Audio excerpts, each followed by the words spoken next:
another glorious day, my tea sippers, and you know what time it is. I hope you have all of your crumpets together because it's time to dish tea. And you're dishing tea, darlings, with Big Meat. Can't wait. It's time to dish tea with Big Meat. It's time to dish tea with Big Meat. It's time to dish tea with Big Meat. It's time to dish tea with Big Meat. Darling. Hello.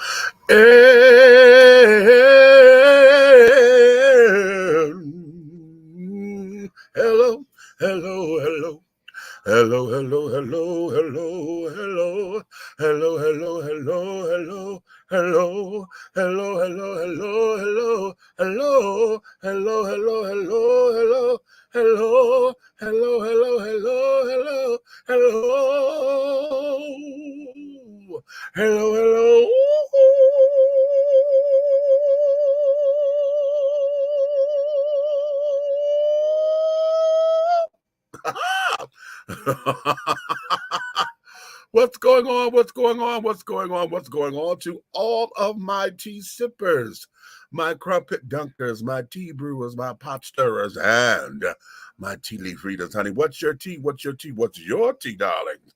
It's another glorious day, and I hope you have all of your crumpets together because, darling, it's time to dish tea, and you are dishing tea, darlings, with Big Meat. What's going on? What is going on in your worlds, my darlings?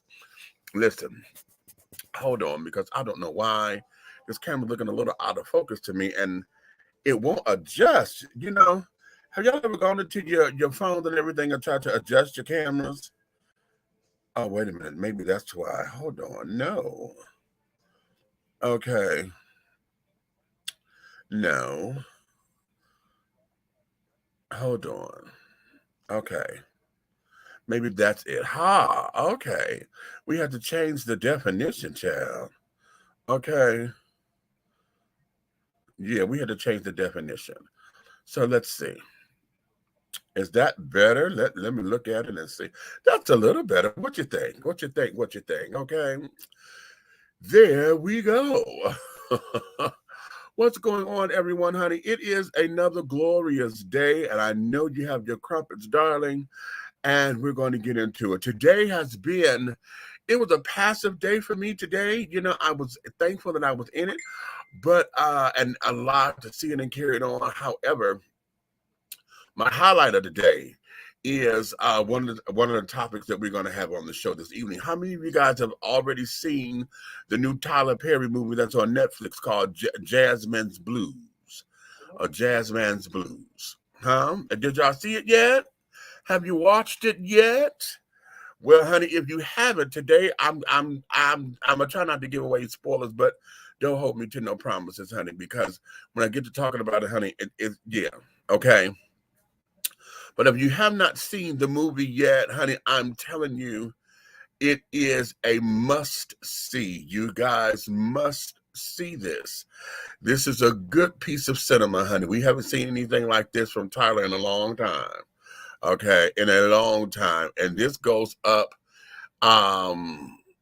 this here goes up with The Family That Prays, and For Colored Girls. And For Colored Girls wasn't his work. That wasn't one of his original pieces. He directed it. Added a couple things to it, but he directed that, right?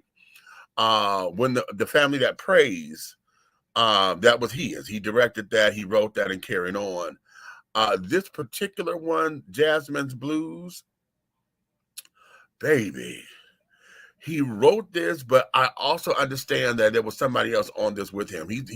He had a partner with him with this, because over time, you know, he has been sitting on this script for better than 10 years. Okay, I think he said it was like 20 years that he's been wanting to do this particular script. So over time, he's had time to perfect it. You know, a lot of the stuff that we know him to do hasn't been perfected. And what I mean is, you know, he writes some of the scripts and carrying on and bump them out and bump them out and bump them out. And because he has his own facility, you know, he gets it going. This particular movie took forever because he couldn't get it greenlit and carrying on, you know. And then I heard him say in an interview that I think he was on The View when he said this, that over the years of building his career, you know, he had to do stuff to get his audience together, you know, to get his diehards together. He had to stick to a formula that was more business driven. So everything that he did was intentional so that he could create his audience. This is how come you know, when you see his formula, you know what his formula is, right? And that's why a lot of you who think that his stuff is predictable, well, he's following the formula, okay? And the formula is, you know, it's very direct and it's very specific, okay? This particular movie, though there's some Tylerisms in it, you know, and what I mean by that is when you know his work, honey, you know, Tyler is really in love with the strong Black woman character, okay? Everything about the strong Black woman, and she loves a woman who stands up to a man, okay? So in this particular picture, the matriarch of the family, honey, she's not to be played with, honey. She is not to be fucked with at all. At the same time, I'm looking at the period that this piece was in. Okay, you're talking about the 1940s and carrying on, and I was a little put off because I'm like, honey, in the 40s, women were strong and carrying on, but the way how she was standing up to her husband was a little bit, you know, that Tyler shit that he likes to do, okay? And looking at it from a director's eye, I'm like, oh, okay. In this particular movie, we're dealing with the idea of colorism, okay? Those who are, you know, very light-skinned and passing, you know, and carrying on. This movie deals with the effects of falling in love with the wrong dude. You fell in love with the dude, but your mama snatched you so that you could have a better life. Another one of those Tyler Perry isms, okay, that he loves to put in his movies. Okay. But the movie is absolutely exquisite. Okay. Absolutely exquisite. In this, we're still dealing with, you know, Tyler. Let me say this too. I want to go on board and say this. I think this is one of the first times that y'all, excuse me, y'all correct me if I'm wrong, okay? But to my knowledge and recollection, this is the first time that we have a dark-skinned Black man as the hero, okay? Because usually when he deals with, you know, the whole light-skinned, dark-skinned thing, honey, the dark children are usually the ones who always have the problems, or always the ones who end up being the snake in the grass and this, that, and the other, you know? This particular time, the dark-skinned Black man, honey, is the favorite, okay? We want him to win. We want him to prosper, you know what I mean? And I think, to my recollection, I think this is the first time that we see this in a Tyler piece. Okay. So that's really cute. The singing in here, honey. Now, y'all remember watching Scandal, right? Okay. And y'all remember when not Scandal, How to Get Away with Murder. Okay, y'all watch How to Get Away with Murder, and the lawyer that came in that was challenging Annalise that she ended up having an affair with. Okay, what was her name in there? Tidra. What was her name in there? Anyway, she's playing the matriarch in here, and I didn't know that bitch could sing. Okay, and I'm hoping this is her voice. It sounds like this is what her voice would sound like if she was singing. Okay, but wow. Because you could tell that they're lip syncing and carrying on to their own music, you know. But they can sing, honey. The children can really sing. And it is really, really, really, really, this is a good, solid movie, honey. I encourage you get your popcorn and stuff, honey, and really have a fun day on Netflix, honey. Really Netflix and chill, honey. Don't let that be the euphemism for getting laid, honey. Have a real Netflix and chill moment, okay? What we got up here in the comments? I'm having fun eating, what is it? Onion cream cheese with crackers and almond butter with a spoon. I'm having fun. No, honey, not onion cream cheese. Onion cream cheese. French, is it French onion cream cheese? Okay, with your crackers and your almond butter, honey. Okay, well, go ahead on, Miss Groove. Hey, Buck, what's going on? That movie was awesome. I enjoyed it a lot. From one person who studied film, there was so much to like about this film. Yes. Okay. It was such a powerful scene at the end of this one. You know what? Now let me tell you something about. Listen, we ain't gonna spoil it for them. Now I'm not gonna spoil the end. I'm not gonna spoil the end, honey. But let's just say this: when you look at it, it's gonna have you like, damn, all this time. You know what I'm saying? It'll have you look at this and be like, oh my God, it's an oh my God moment. Okay. It's an oh my God moment. And it's like, wow. Okay. Just wow. It's a really, really good, solid movie. Hey Charles, how are you, darling? So yeah. So I titled today's show, honey, what's love got to do with it? Love versus obsession. Okay, love versus obsession. Okay. Now I thought I had done this, and apparently I did not, because I'm trying to go here, but I got to upload the clips. See, God humbles me, and I'm sitting up here all the time, and I downloaded the clips, but I'm like, okay, and I thought I had put the clips up in here, and I did not. However, yeah. We're going to go here because have y'all seen this clip floating around where the woman ran over the boyfriend with the car? Huh? Have y'all seen that? I'm gonna play it in just a second. Okay. I'm gonna play it in the silent mode. Then I'm gonna give y'all the news program because I want y'all to hear what's going on in the story. Red, I see you. I'm gonna bring you in just a second. Okay. But I want to get into here because the sad thing is that this woman is only 24 years young. 24 years young, okay? And with all of this, that, and the third going on, this girl is gonna go to jail for the rest of her life. Okay. The rest of her life. Okay. And wait a minute, I'm gonna get into this right after I here it is. Right after I play this, okay? So we can break this down because there's a larger conversation that's going to come out of this, okay? Hence the title of today's show, What's Love Got to Do with It? Love versus Obsession. Let me do this. Now, this doesn't have any sound, this first clip, so let me play this right now. Warning, let me also say this. Let me put a warning up here.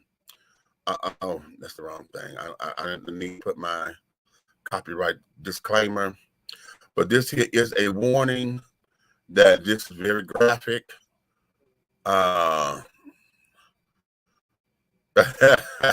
Right, okay, exactly.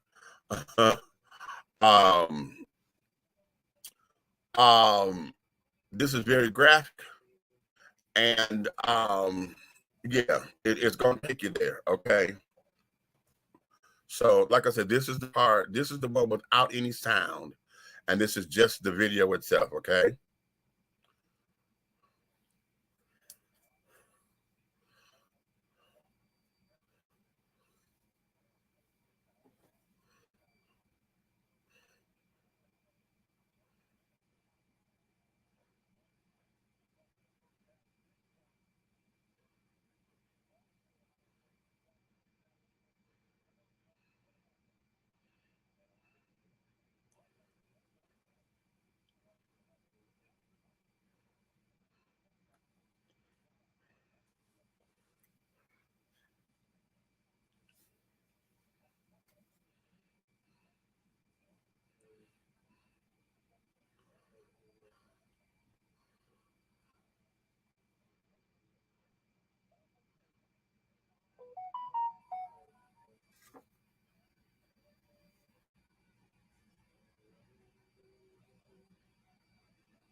All right. Now that's it without the sound. That's the actual footage from the day. Okay. Caught on the surveillance cameras and carrying on. Now I'm going to play one of the news programs that captured the story, that's reporting the story. And this is out of Cincinnati, Ohio, I believe.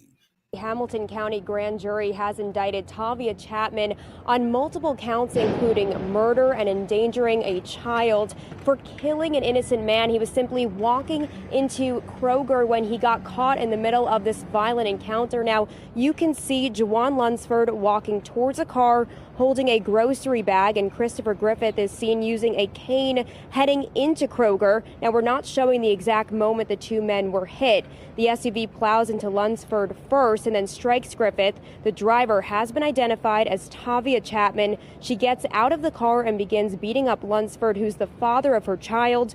Griffith died from his injuries. CHAPMAN was indicted today on 1 count of aggravated murder, 2 counts of murder, 2 counts of felonious assault, 1 count of attempted murder, and 1 count of endangering children. If she's convicted on all of these charges, she faces a possible sentence of life in prison. After she plows into these two people, killing the one man, her car was disabled. She exited the vehicle, leaving her 8-month-old baby in the car, and proceeds to go to her boyfriend and start beating him after he's been run over by this car. The prosecutor says he does not believe that 8-month-old baby was injured in all of this, but you can see from the video that after CHAPMAN beat up Lunsford, she then goes back into the car, grabs the baby, and then tried to flee the scene. But the prosecutor said it was those bystanders that made sure she did not leave the scene until police arrived. Reporting live, Rachel Hersheimer, WLWT News 5.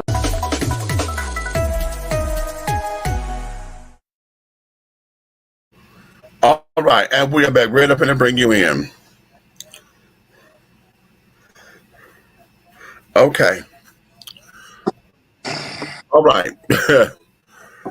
Now, again, you know, that's very graphic, very gruesome. What we have here, what was going on, and all of that, okay? It begs to me, well, first off, let's start with the story. They say she's 24 years old, and she went going through her man's phone and found text messages. And she came to the conclusion that her man is having an inappropriate relationship with her sister. So instead of being able to control herself or whatever, she corners him at the Kroger or whatever, runs him down. In the midst of running him down, runs somebody else down who was an innocent bystander. Not only did she run him down, when she stopped the damn car, she jumps out the car to go and whoop his ass. Okay? Then they say, afterwards, I didn't even know that the baby was in the car. You have an 8-month-old baby in the car that you run back to the car to get. Okay? Now, her defense attorney was trying this, honey, and you could even hear, wait a minute, did they play him in this one? Because I know in another news report, at the trial, I mean the pre-trial, the arraignment, that's what I'm saying, the arraignment. Her lawyer was sitting up there saying that there was no intent to kill here because she didn't realize that she had pressed the gas. She was trying to press the brake and hit the gas instead.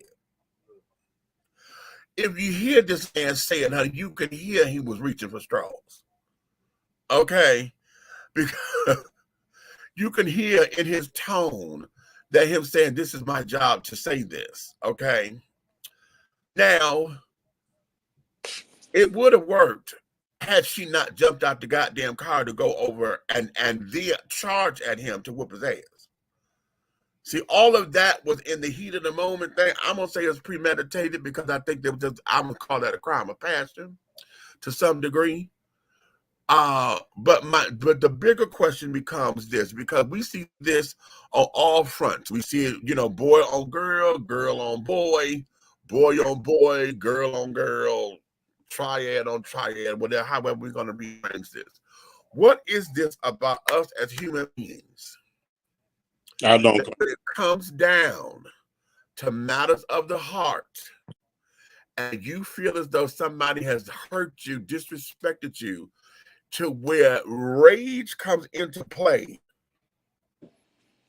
and the only thing you think about doing is to destroy them, hurt them. This bitch ran over him with a car, 24 years old, hit somebody else in the process, and you killed the other person. And now you're going to go to jail because you think that your boyfriend was having an inappropriate relationship with your sister? You think. So now what? Where do we stand as human beings? Because that's not love anymore.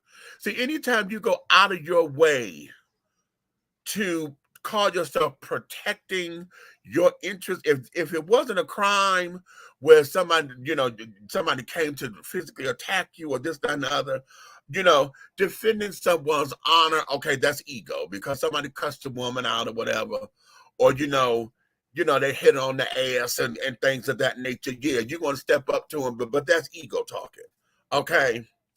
But anytime it comes down to physical harm or it's life and death or whatever, and you have to, and you step in to protect, that's a whole different thing.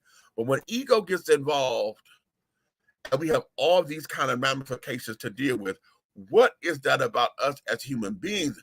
Why is it if I can't have you, nobody can? Why do we have that fucking mentality? Well, first and foremost, Meech, if I may talk or speak on it, I'd like to first give a shout out to the creators of Grand Theft Auto. This is your fault. Ooh. Wait. Where my girl? Where my girl? Where my girl? Where my girl? Send me that. So, and I'm going to tell you why I say this. The demon seed that spawned the 24-year-old girl, it's a strand of DNA that has nothing but negative vibes in it. Nothing else. There's no common sense. There's no, there's no, I wonder if, I wonder why. Only emotion, do. There's no thought process. Right. Okay. I'm not guessing this. There's one of those demons in my home at the moment. And I'm telling you, I have sat back and watched it, and this incident right here that happened, it hurts me because I know I'm dealing with the same type of demon. Okay. And I fear that situation. Okay. Because the things, it's so many things I've left out of a lot of our conversations that you don't know. Okay. That even has stuff to do with vehicles. Okay. So am I in shock? No. Anything right now in 2022 from the age 18 to 26, again, shout out to Grand Theft Auto. Okay. Because they have no respect for life. They think like Grand Theft Auto. You can take what you want. You can loot what you want. You can run people over with cars. For some reason, they think you get another life. Okay. Wait, because we even joke about that. You know, come on, let me get in the way. You're gonna get hit. I get points for that. You know. Right. So it's a double entendre because you will get points on your license. And okay. Right. But it's a double entendre because of the game. We say that all the time. Yeah. Think about it. You're sitting there. A lot of these people from that age block that I just told you, and 65% of their life with a controller in their hand, Right. playing a game that has Right. no reality to it. The Right. only thing real to it is the figures and the things that is in it, because what they did was clone major cities. Uh-huh. Uh-huh. And the things that happen to you are real in there, but as soon as they happen, you hit the button and the person regenerates and it goes and they do it again. Now, that doesn't happen here in real life, boys and girls. Okay. Hello. When you make this, let me, can I explain it like this? Okay. When little Timmy puts his wee-wee in little Sarah, right? But he to little Nikki, that does not mean that you can hit him with your little blocks from your little toy. Because if you hit him with the blocks, you'll have a little concussion. And that right there is a class 4 felony in the real world. Right. Okay? That's why I see people like her. She had an 8-month-old baby in the car. That he was the father of. Now that's the baby daddy. So now, if he was a deadbeat or wasn't paying no child support, he really ain't doing it now. Right. Right. Exactly. And if he was messing with your sister, guess what? You lost your child, your man, and your sister, and your whole life in one ignorant move without thinking. Right. But again, I'm telling you, bro, they don't think that far ahead.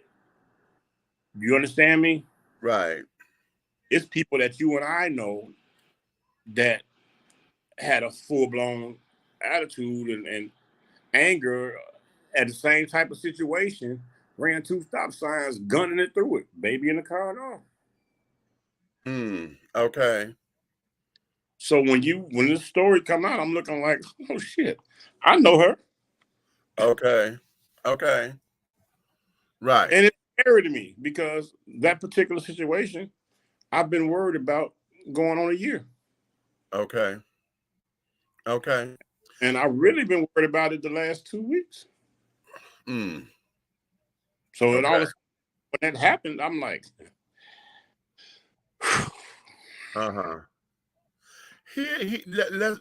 Let's try to see if we can unpack a couple of things. Oh, wait a minute, let me leave this on there and then you can go ahead. That age block is so terrible with what just happened with that girl that you can go to YouTube right now. YouTube and type in hit a nigga with the car, hit the bitch with the car, hit whatever. You can say fight or run over somebody while you fighting. You can type in any of that. Yeah. And 1,000 videos come up across the face in that age block where people fighting and they decide to jump in the car and run over the crowd. Yeah. Oh yeah, and that is no respecter of orientations, honey, because that's, honey, listen, we had a number of them here last year during Pride and the year before when all that, the kids sitting up there trying to run over a car, hitting a child. Here's what I need to understand. And we're so busy.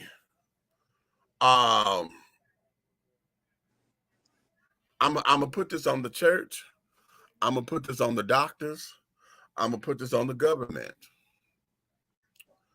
Because we keep saying that we need mental health programs and carried on.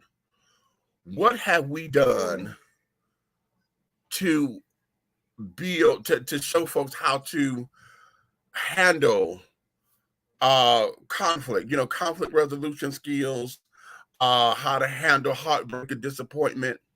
The church always say, take it to Jesus and pray. They're not given they're not given steps.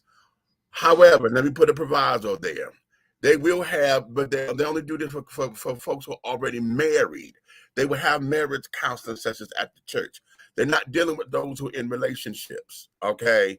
And dealing with those who, may have anger management issues, financial issues or whatever. They're not looking at this from those who are coupled. They're only looking at it from those who are already married. The federal government, y'all and everybody else's business. Y'all trying to sit down there regular who can't have children, who can and cannot get married, this, that, and the other. But we don't have anything in place through the medical programs or whatever that say, hey, we need to sit down and put counseling in the mandates for medical health and health reform or health this, that, and the other. I'm putting this on our communities because even in our own households, if you live in this kind of cycle, if you grew up here, then you end up repeating the cycle. If nobody sits down and say, this is what you don't do, blah, blah, blah, blah, blah, and get real with the kids. You know what I'm saying? I come from an abusive household. Y'all know I tell this story all the time. My mother is my Wonder Woman. You can't okay. do this kind of thing if you're not the one raising your children. Wait.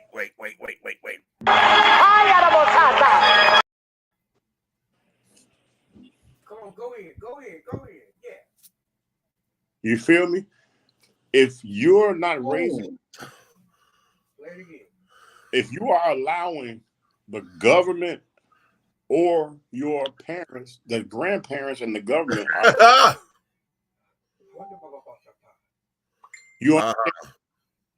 now here's something I need to answer your question about. I'm going to answer it, and I don't care who get mad at me and take it to Jesus. I'm gonna tell you because I don't want to hear it.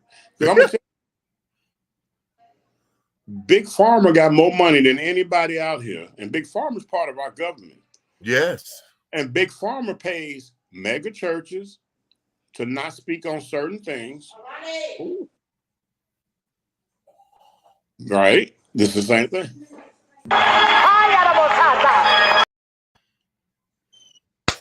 Well, you heard you.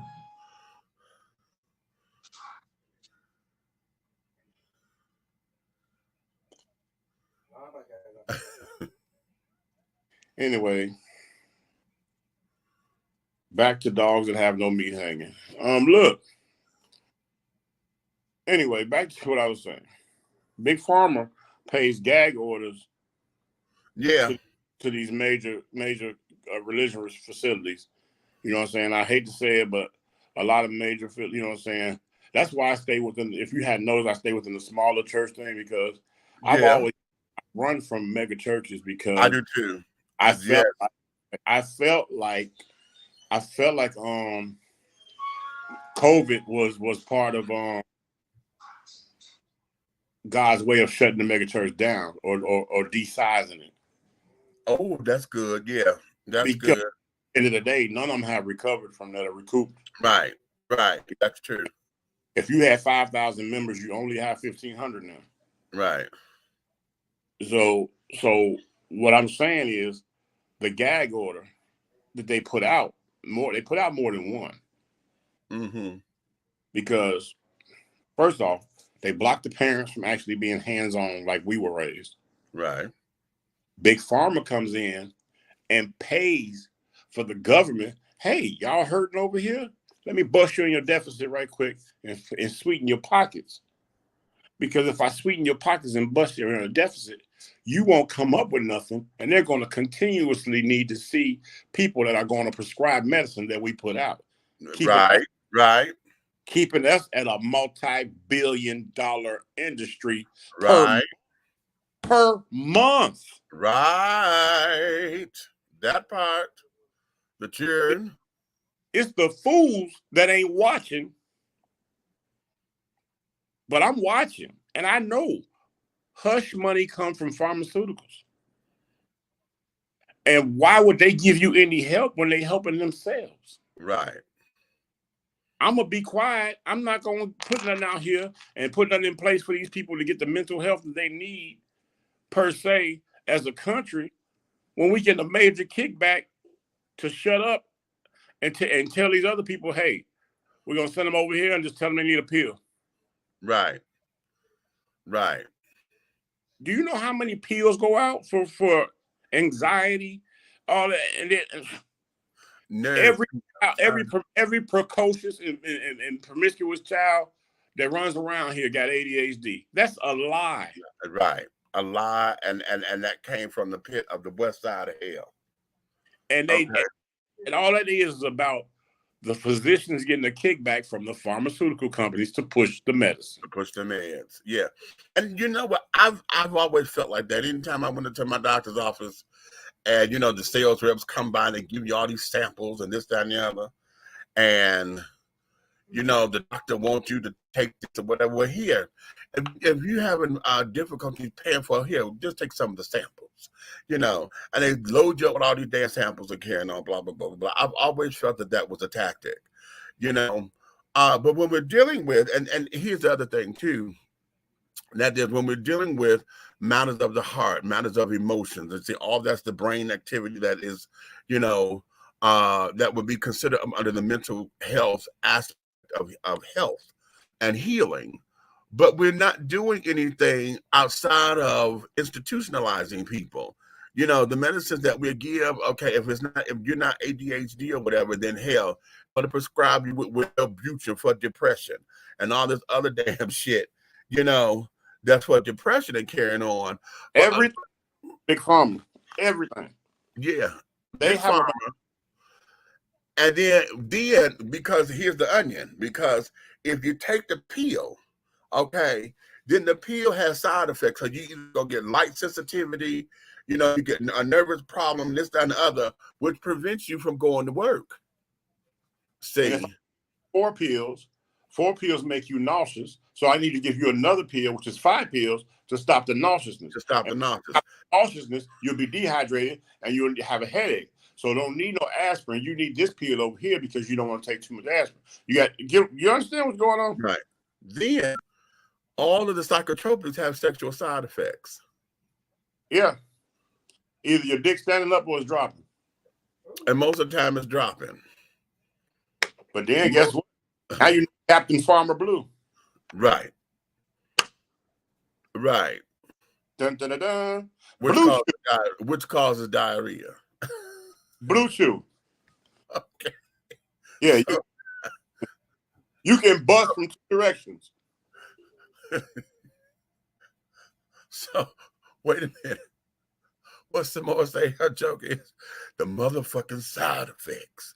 So what you want, a runny nose or a runny ass? Okay. Okay. Oh, honey, let me go to these comments. Okay. Okay, no piece of man or woman worth all of that. Hello. Sometimes love is not blind, it's just straight up stupid. Okay.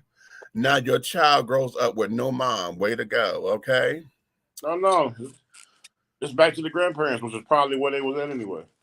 See, is it in the water? Is it the drugs? Is it that they don't get near enough as children? What's the matter with these people? Okay.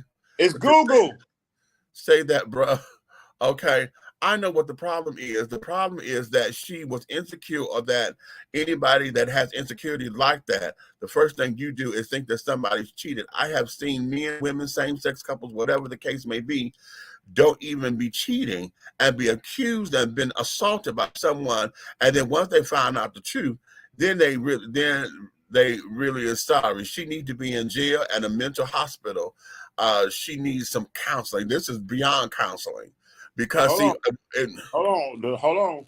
That age bracket and that people that do that, when they find out the truth, they don't apologize.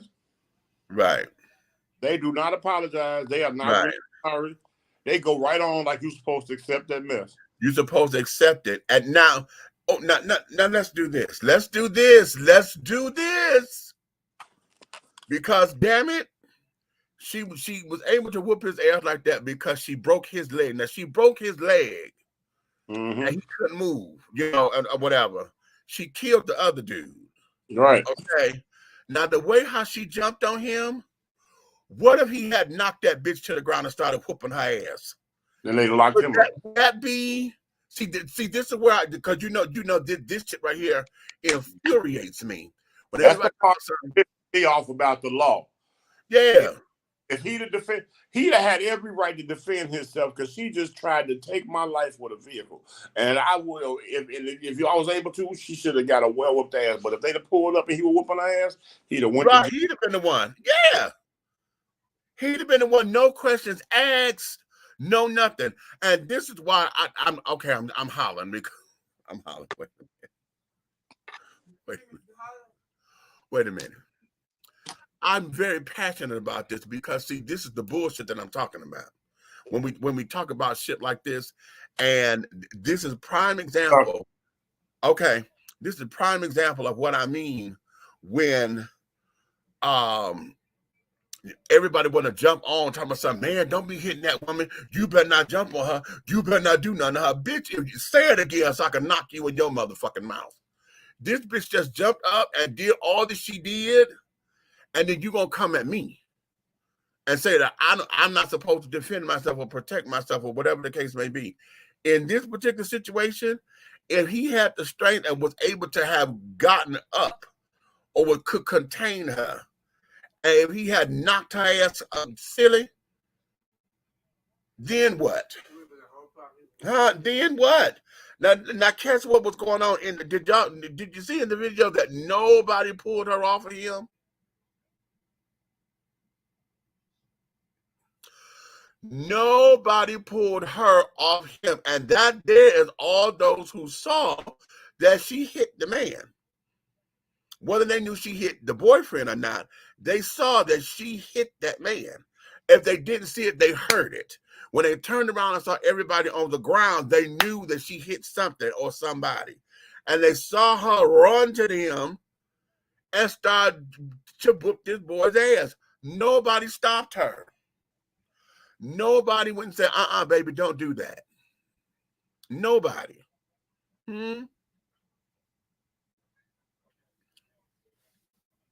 But y'all stopped her from leaving. Y'all made sure she didn't leave so that the police can get there. Ooh. Okay, that you get a couple of points for that. Hey. Okay, just a couple. But see, yeah, let's talk. Let's talk. Well, we got desensitized views of existence by this generation of people. Of course, darling. Hello there. What's up, Lee? Oh, Hugh Lee, honey.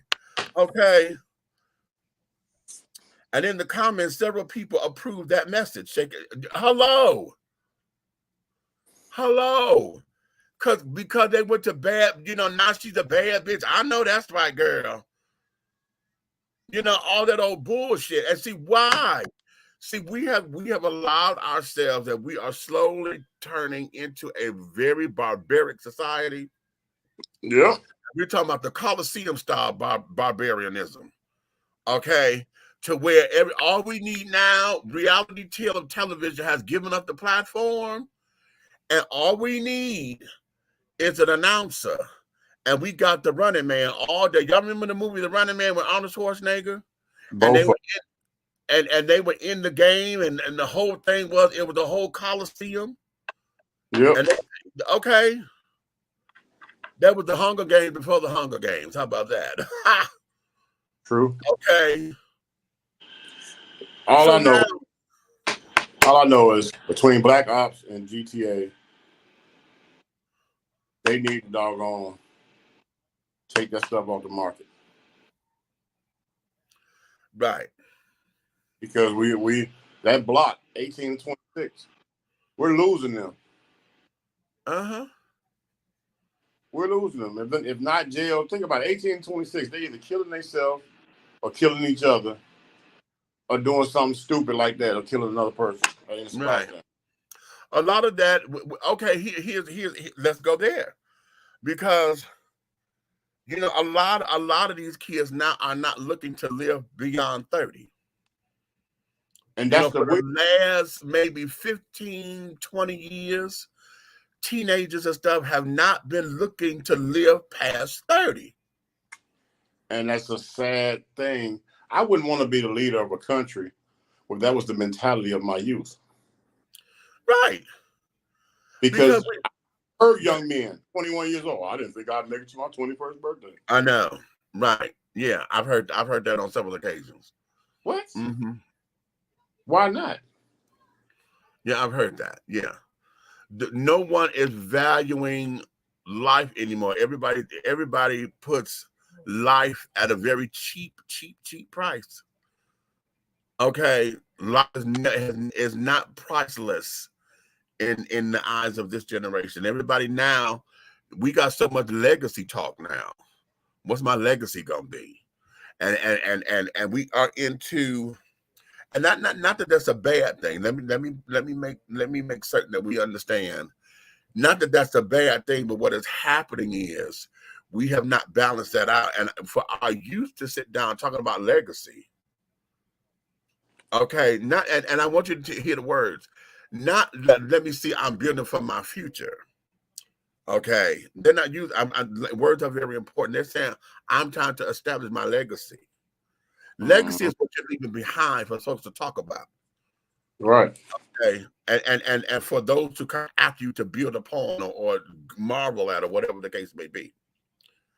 Legacy is your stamp to say this is what I've done while I was here. Okay, I had to say to my father, God rest his soul, because he used to give me little life jewels through regular conversation periodically. And he would say this all the time. You know, everything I was doing, I was cool. I was the cool guy, the popular guy, right? Right. And he used to say, it don't make sense for you for people to come by and read about you and say, here was Lavelle. He was cool. Right. You know what I'm saying? And right. It took a few times for him to bring that up in different periods, different periods. And it wasn't said, and I thought about it. I said, well, no, I need somebody to stand up and be able to speak for 30 minutes about me. Okay. And that's when I started making different decisions. But again, we had different type of doggone people raising us. Right. Right. They put an investment in us and then help us to value that investment. Right. You understand? Yeah. So, even now, I mean, hell, we over 50 right now, but we're still looking at how am I bettering myself? What's the next level for me? Where do I go from here? Because I know this is not all life is to be. Okay. People that's 70, 80 years old opening up new companies. Hello. Right. Starting all over again, and still learning and are vibrant about learning new things and having new experiences. That's the kind of shit that marvels me. I'm like, what? Yeah, because I'm more agitated at that block period of youth because they don't want to know. They know every damn thing. Right, I don't know shit. If they don't, bro, they dumb as a doorknob. Wait a minute, let me tell you that they don't know shit or shinola. Right, dumb as a doorknob, bro. When I say a lot of them can't read because they Googled their way through their education. Right, exactly. A lot of them can't even write, like pen and paper. Right. Because they typed everything through a computer. Okay. Technology didn't make you smarter; it made you stupider. Right, because it talks. See, we done got lazy. It talks for us. It talks for you. What does such and such so and so mean? Well, so about it. No, you ain't got to read because everything is talking back to you. And then I think about the high schooler right now that writes a paper. Right, you got a research paper. Right. You leave from in front of one little clamshell machine to get everything you need. We had to walk across the living room, open up the cabinet on the wall, and pick up these big leather Encyclopedia Britannica books. Britannica, honey. Ah! and bring them to the table, heavy as all outdoors, 5 or 6 of them, to do research for one paper. Right. And God help you. God help you if you had to cross-reference, because now that required a bunch of reading. Exactly. Imagine being a lawyer or training to be a lawyer back in the day. Y'all watched all the movies, honey. Y'all watched to not A Lesson Before Dying. The one before that was Sam Jackson. What's A View to Kill? A View to Kill. Okay, when he sat up there and killed the white boys for raping his daughters and carrying on, and y'all saw all that they had to do to go find cases and stuff. That remember this case, the case of such and so and so, you know, they said in this case, remember all that. See, researching was an art form, honey. Listen, and I've gotten lazy with my research. I was on the debate team, so I was constantly in the library. So my researching. Who paying for these libraries? I know these kids ain't going to the library. You know what? Now, listen. I was shocked. But this was, okay, wait a minute. Proviso. I mean, caveat here. This was 27 years ago when I lived in New York. Because at that time, libraries were starting to close down and stuff, okay? When I went to New York, I was stationed at the library. I was working security, and I was doing some extra work. The way how them kids was coming up in and out of there with their parents, you know, I had never seen nothing like that, okay? And I'm from Detroit. I'm like, parents don't come to the library with their kids like this. No, but they have to introduce them to the library. Right. Take them library cards. If not, they'll never know what that building is. Right. Understand the Dewey Decimal System and this, that, and the other. They will never know that. And that's the only way I ever seen kids since I've ever lived. All these years I lived in Georgia. That's the only way I've seen kids in the library. The parents either bringing them in there or dropping them off and picking them back up later. Child, I was stunned. And let me add this little nugget. Most of the parents who were doing it were Latino. Uh-huh. Okay. I said, ooh. Now, okay, you know, a little stab bar here. When I went to the library, I don't think I had hit I was up in Harlem, but I don't think I was in Spanish Harlem. Okay. But I'm saying that because the library where we were, it was at the D train, and I forgot where we got off at. But that library there, child, when I tell you, and I was there for 8 hours, honey, and it was just nothing but. I mean, they were rolling in and rolling in. I had stopped counting. I was like, ooh. And that gave me some joy in that. But just to know that parents were taking an active part in their children. But you see how this onion had just blossomed out, because we done went all on another topic.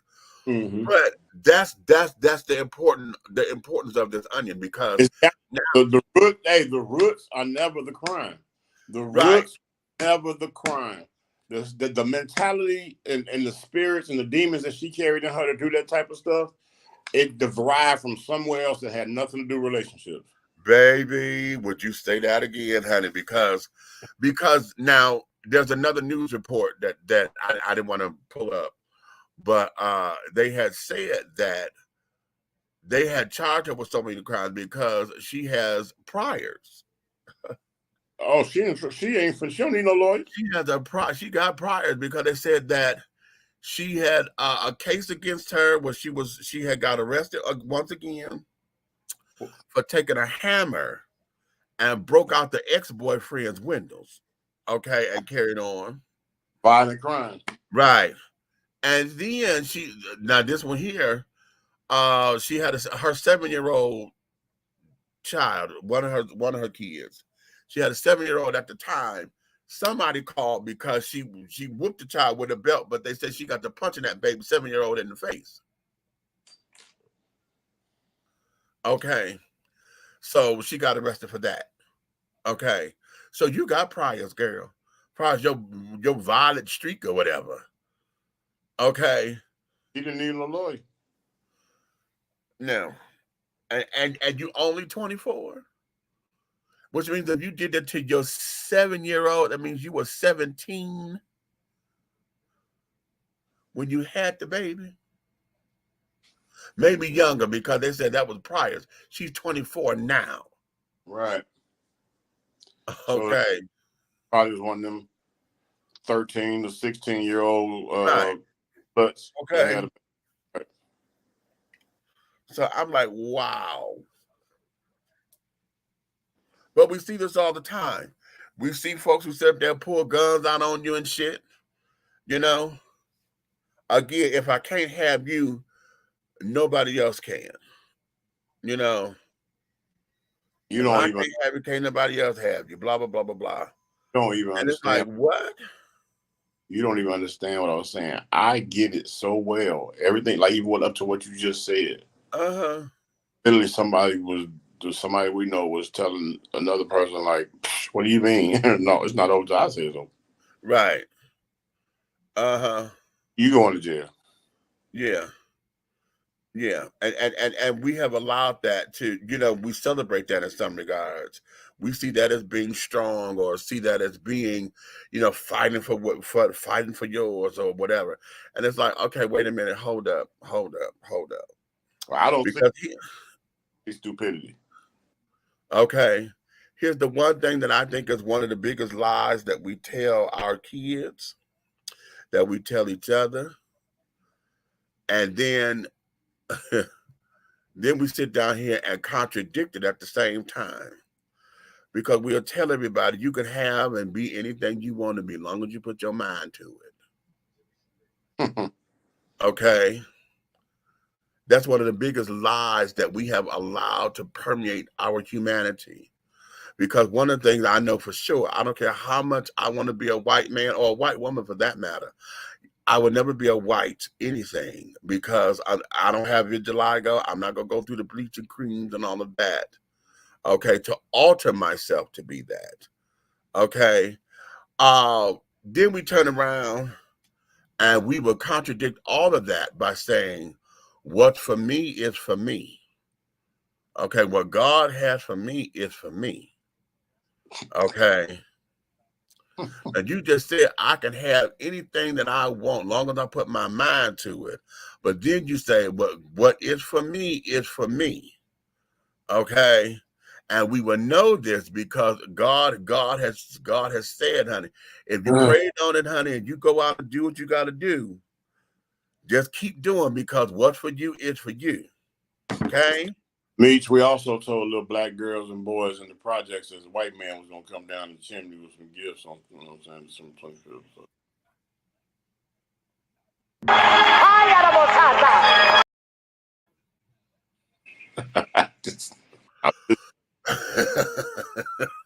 Just saying. If you take everything and put it together, it's no wonder mental health is an issue in the urban communities, because you got a white man coming down your chimney in December in the hood. You ain't seen a white man. Okay, then you got rabbits jumping around, popping eggs out their ass.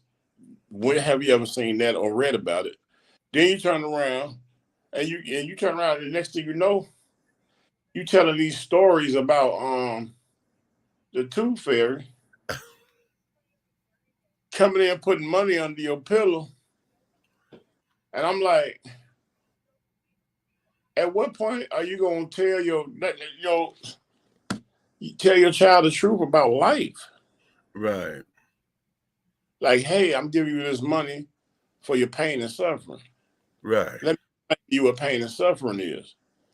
Right. Hey, this is Jesus Christ's birthday. It's not his actual birthday. Let me show you where his actual birthday is. But this is the day we celebrate it as a national holiday. And it's about him and not about Toys R Us. You know, I'm just trying to figure out, and let's tell them what Easter really is.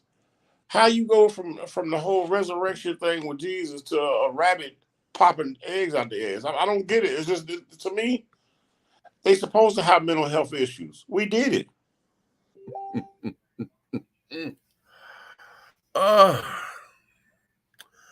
This is my God sin, honey. God sent me a man. This is my man.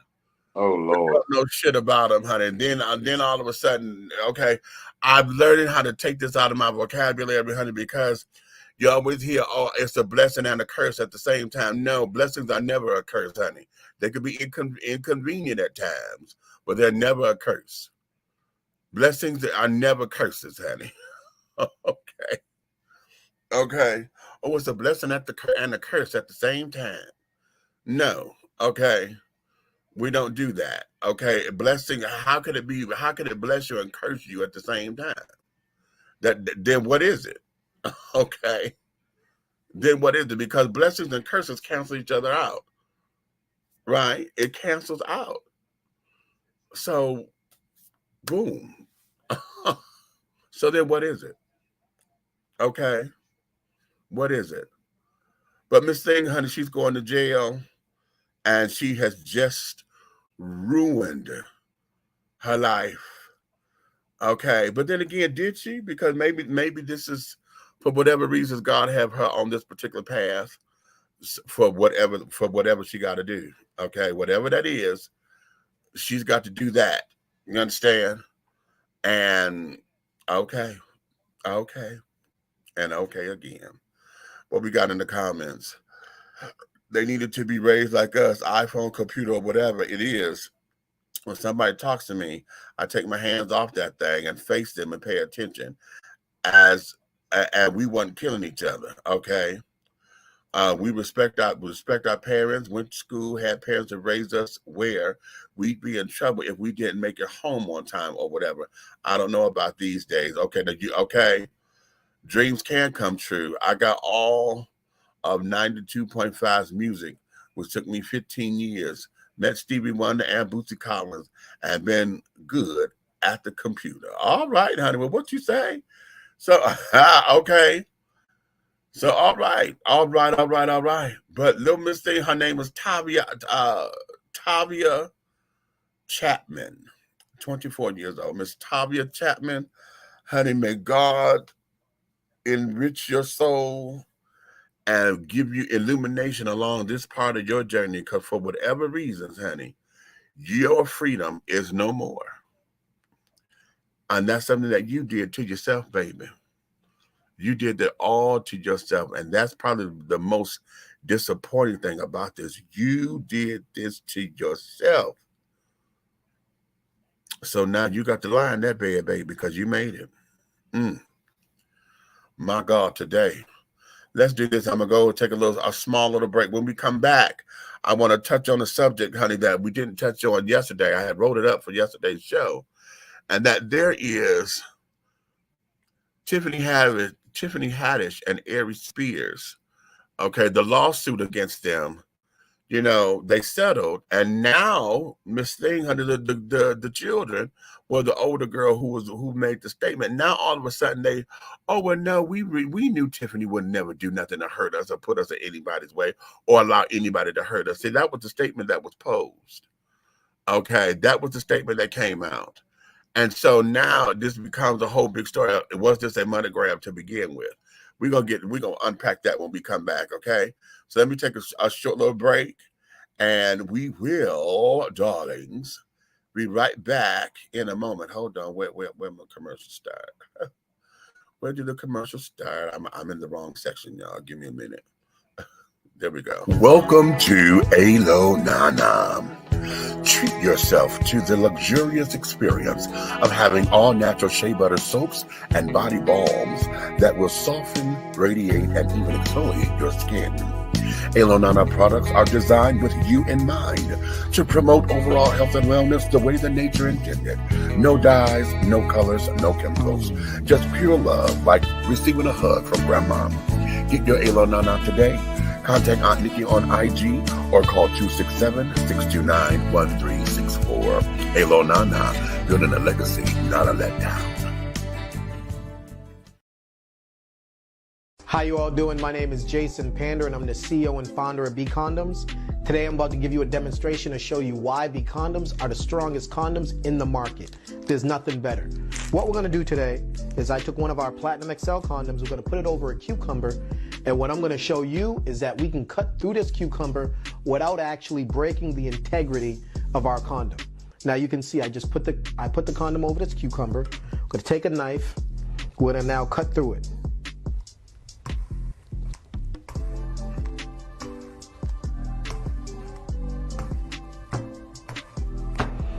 Now, keep in mind, all condoms are not able to do this. This is something special, all right?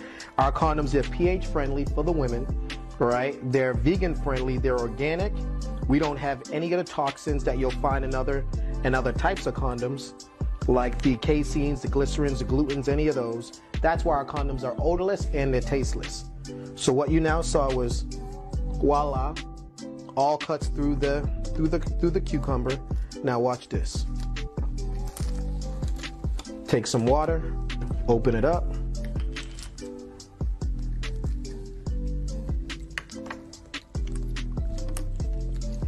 No holes. This is what you get when you purchase a B condom. The best quality on the market, black owned, and make sure to protect the culture with B condoms. Nothing's better. Thank you. Jason Panda tapping out.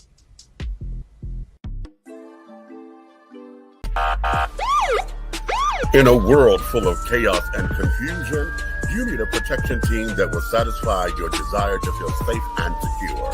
And we have the solution. Kingdom Elite Security. Kingdom Elite Security provides its clients with the utmost excellence in executive protection detail, property and personnel protection, and observation and surveillance with dignity, integrity, and supreme professionalism. Kingdom Elite Security believes that everything is to be done in decency and in order to ensure the safest experience possible, no matter how complex the job. Call for your quote today. Dial 470-383-5978. That's 470-383-5978. Or email us at kingdomelite01@gmail.com. Kingdom Elite Security.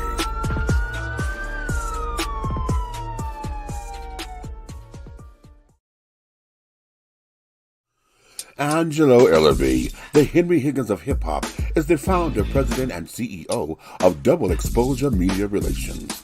Double Exposure Media Relations is a full-service public relations, marketing, and artist development firm specializing in publicity, photography, artist promotion and artist development, makeup artistry, event production, and EPK development.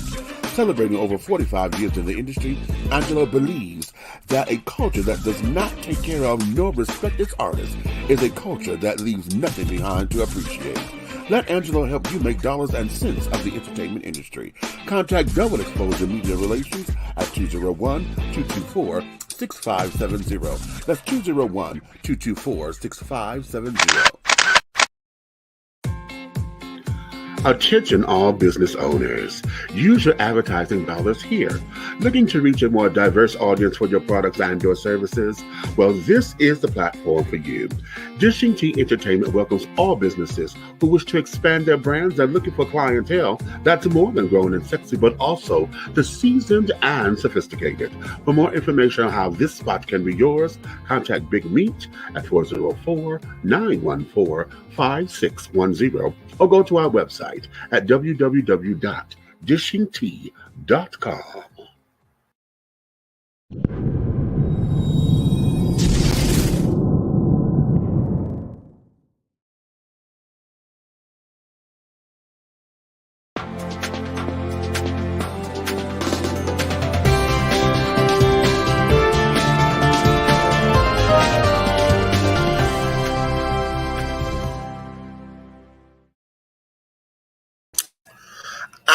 And darlings, we are back. What's your tea? What's your tea? What's your tea? Wait a minute. Okay, there we go. I had that glare from the light. Okay, so now let's go into our next story. I meant to do this on yesterday's show. However, I have forgotten all about it. Okay. But that there is Tiffany Haddish and Aries Spears. Now, for those of y'all who have not seen the video or whatever, that was supposed to be a public service announcement type sketch, you know, that they've been raked across the coals about how inappropriate it was and this, that, and the other, blah, blah, blah. A lot of people were going after Tiffany because they were like, how could you do this? This is supposedly your friend and blah, blah, yakety spleen. Well, I have found out that the so-called said friend, honey, was a comedian as well. See, she was an up and coming comedian and this, that, and the other, blah, blah, blah, blah, blah. And so, you know, there were some things in this. But the story is that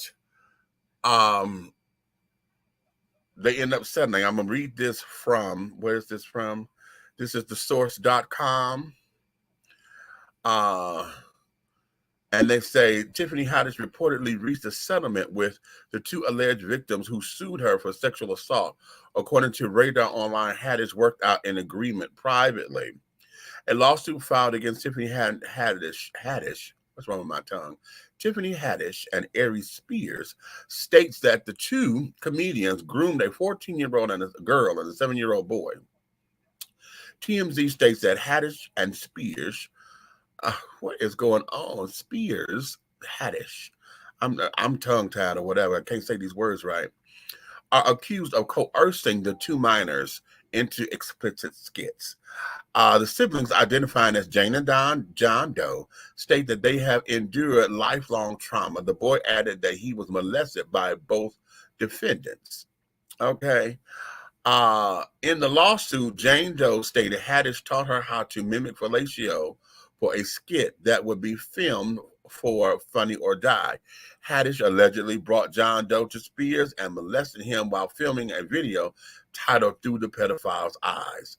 Haddish moved the case from state to federal court and temporarily sealed the complaint due to images of minor John undressed. The case remains sealed throughout due to John still being a minor. The dollar amount was not disclosed, but part of the deal, Haddish is to publicly apologize for her role in the skits and recant that the suit was a shakedown. Okay.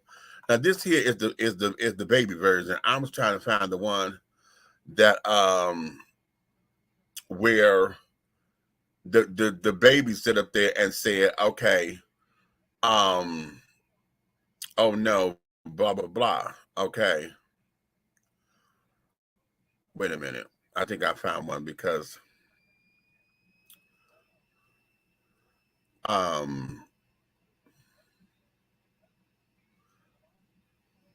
here it is. This is what she said in the court statement. Okay. In court documents obtained by TMZ, it appears that Jane Doe has not asked a judge to dismiss the suit. How did you catch that? That Jane Doe, the 14-year-old girl, asked to dismiss the suit. And this is a quote, honey. My family and I have known Tiffany Haddish for many years, and we now know that she would never harm me or my brother or help anyone else do anything that could harm us. We wish Tiffany the best and are glad that we can all put this behind us, said Jane Doe, according to TMZ. Because the lawsuit was dismissed without prejudice, it means it cannot be refiled. Okay. That's the part I wanted to get to. I'm reading this. If y'all want to see this, this is on yahoo.com. This is in their news caption, and this is the last sentence. Okay. But yeah, that's the part. Miss Thing, honey, come out and say, "Oh no, honey, we've been on Tiffany for years. We now know. Okay, we now know that she would never do this and blah blah blah blah blah." And so it's right there that all this starts to sound as if this was a shakedown. Okay. do I diddy. You know what I'm saying? Okay. So I'm having issues with that because the whole thing was, like I said, the mother of these children, honey, the so-called friend of Tiffany, was she's a comedian as well. Okay. And having said all that, we are looking at a few things, okay? And in looking at these things, honey, I'm trying to make certain that we understand. Everybody was trying to say, okay, it's these kids. Oh, the kids, honey, y'all done fucked up the kids. Y'all done did it to the kids, the kids. And oh, that was so inappropriate, which it was. Okay, it was a tasteless skit. Okay, it was tasteless. Okay, but I'm putting all that on Aries because Aries was the writer and the director of it. Okay, and I think that was his thing. Tiffany was hired in, as an assistant and blah blah blah. The thing of it is that, and I still hold on to this. I know I don't care how well we know each other, whatever. And I've taken folks' kids with me and carrying on. But one of the things that I've always done with children, I've had a transparency deal. Okay. I always made sure, did you tell your mama what happened? Tell your mama. Tell your daddy what happened. Then make sure they know what goes. I've always been that way because I don't want nothing to come back. I don't teach children to keep secrets. Shh, that's just between me and you. Don't tell your mama I gave you that. See, I don't do that shit. Okay. I don't do that. Okay. And I don't do that for a reason. Because see, that grooming shit that everybody keep talking about, that's what fortifies that. I don't do that. Okay. Hold on. Robert, if you can hear me, you may have to go to, I don't know if you're on your computer or your phone, because you're not coming in. We got to add you, but you're not in. So open up your camera or accept this is StreamYard. Give StreamYard permission to utilize your phone or your computer, because you're here, but you ain't here. If I were to pull you up, I'm not going to get you. Okay, Red, I got you. You ready to come back in? All right. Yeah. Uh-huh. God damn it. Hello? I'm here. Oh, okay.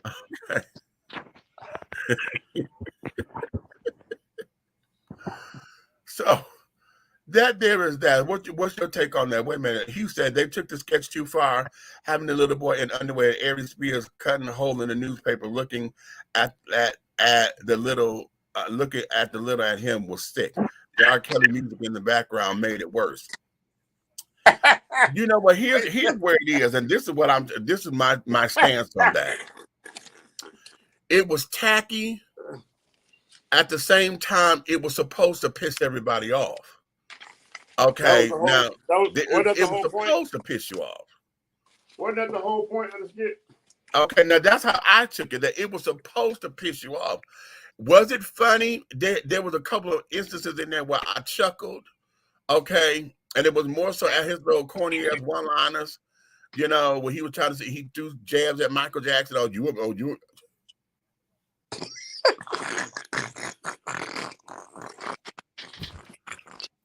No, you ain't. No, you ain't. No, you ain't. No, you ain't.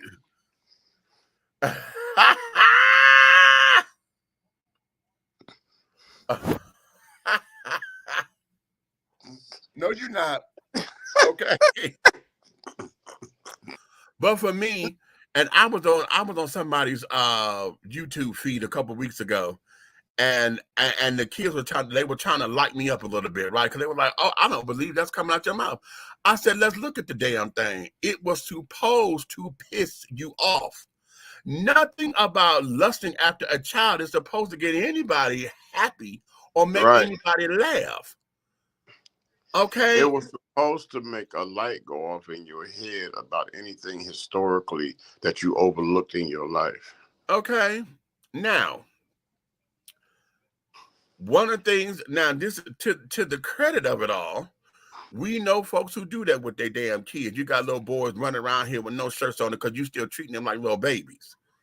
Okay, like I said, there was so much about that skit to unpack that a lot of folks, the only thing they thought of was the kids, especially when the boy was on the ground. He was playing and he threw his legs open and carrying on and crossing his whatever. I said, but kids do that. Number one, kids play and carry on. As innocent as children are, child, you the one that got the crazy ass mind that sit up there and say, "Oh my God, look at him spreading his legs like that." Kids' behavior is taught.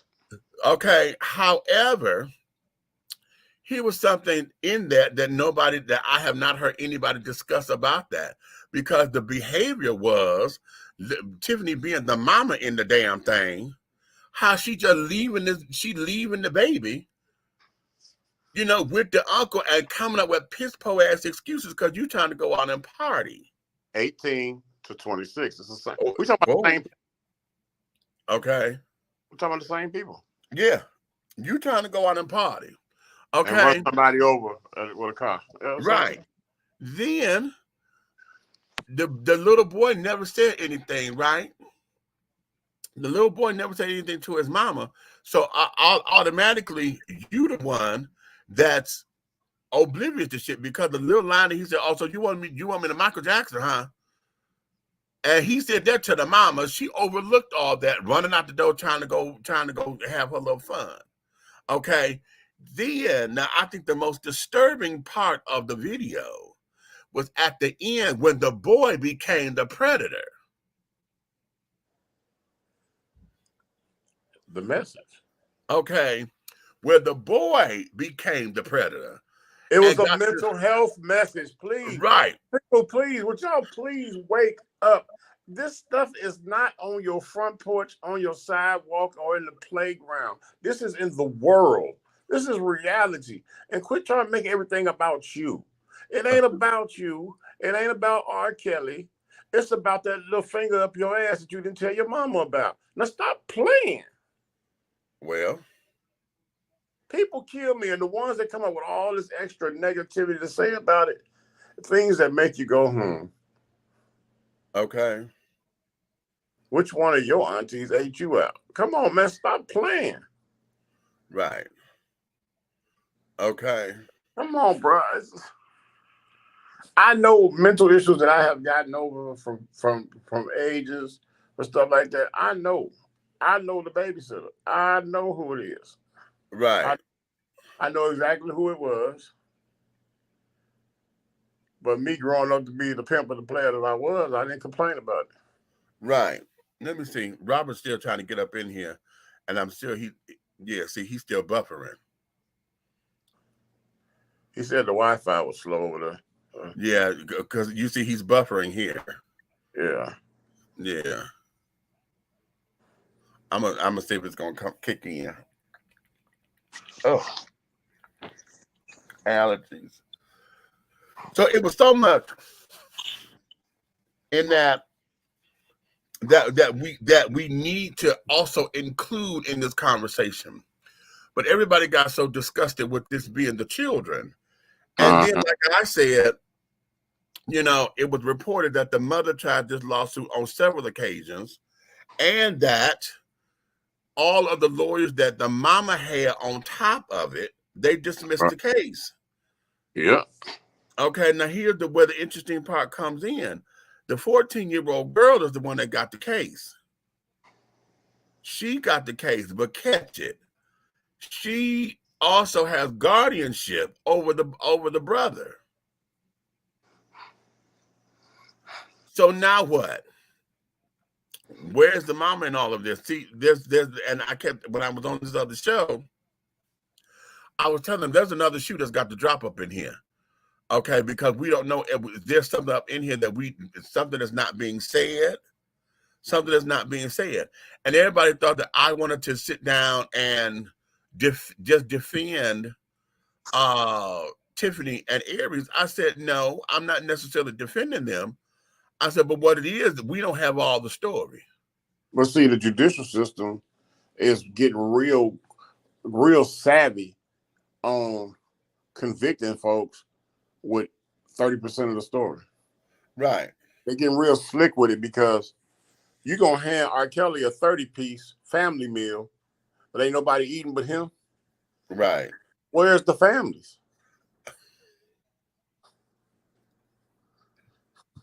They want some chicken too. But what about the baby? What about the baby? Yeah, well, right. You know what I'm saying?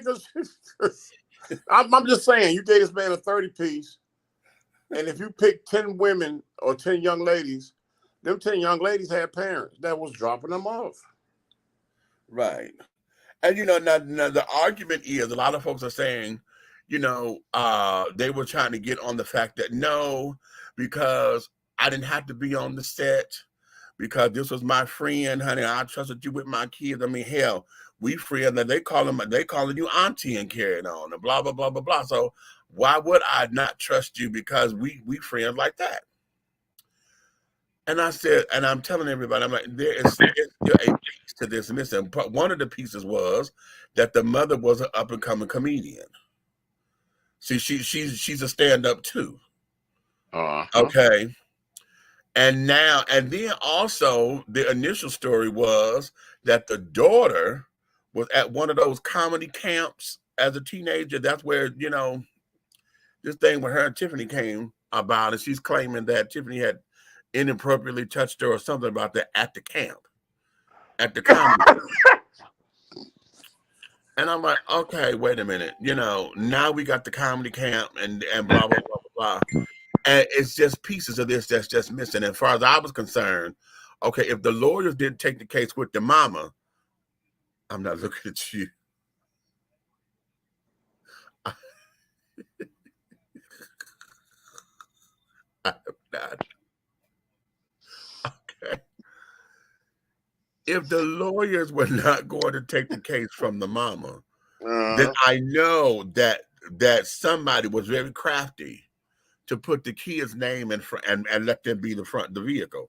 Because if it's coming out the kid's mouth, oh, I was, and I was, and I was, and I was, then we're gonna all jump to the defense of the kids. Okay. We're gonna jump. That's a no-brainer. Who? Did what to these babies? We all gonna jump.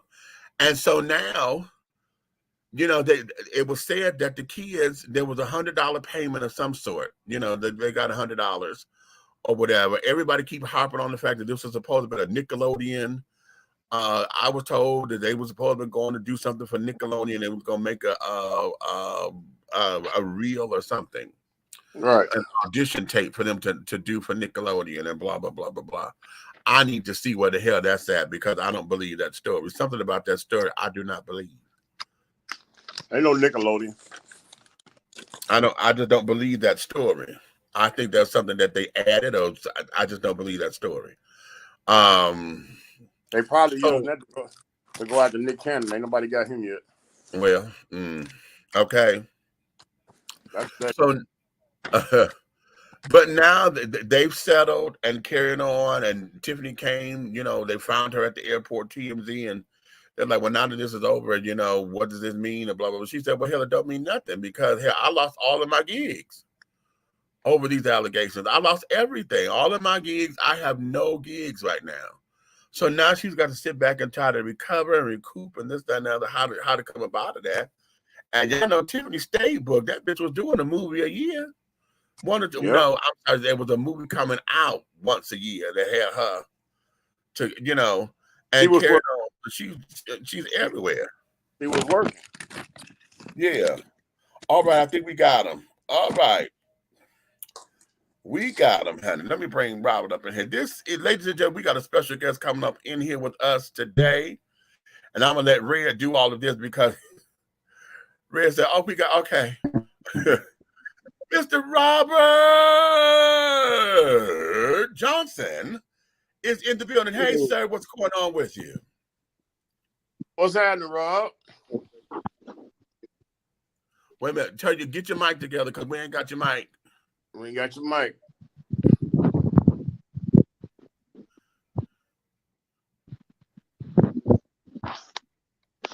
No, not yet. Just to Can you hear me now? Yeah. There we go. Just to your mouth moving. Yeah, we got you All now. right. I'm good, bro. I'm just blessed. All right. So how y'all doing? Hey, we good, man.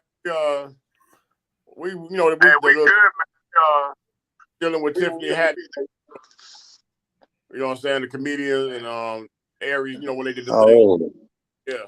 So, and I was trying to figure out, you know what I'm saying, what was really going on with. I'm sick of this. You know what? What time to you tomorrow? Wait. Oh man, y'all funny, man. But I was trying to figure the whole thing out. But hey, tell everybody about your book, where they can get it at, the whole 9 yards. You know what I'm saying? We're gonna bring you back on here so we can really get into that book and meat and potato. But hey, it's a brilliant guy. Y'all need to doggone know right now that y'all are amongst greatness. He's a good man and a great author. Y'all need to get out here and get this book. Robert, tell them about it. I appreciate it. So the title of the book is called Navigating Organizational Leadership. And so basically the book is about giving insight to making your division, your agency or organization run smoothly as much as possible. Just talk about different things such as the difference between management and leadership, SWOT analysis, SWOT, SOWT, which stands for Strength, Weakness, Opportunities, and Threats. The book is currently available in the United States, of course, on Amazon, on the Kindle, and soon to be available in Barnes & Noble. It's a great book. I've been getting some good reviews, a lot of phone calls about the book. And so I'm excited. I'm just looking forward to getting it out there even more. So could I assume that the weakness of a lot of situations that you have experienced in your life was what pushed your hand to put this book out here, knowing that this knowledge was much needed? Oh, no doubt. No doubt. My chief cornerstone that I've often compared other leaderships to first started with my great-grandmother, Mary Adams, and her husband, Bert Adams. And just seeing and watching how they dealt with us as the family, the grandchildren, great-grandchildren, and other people, and especially within the church. And so growing up, as you know, you and I, we served in the Navy. You know how that goes. You have your good leadership and your bad leadership.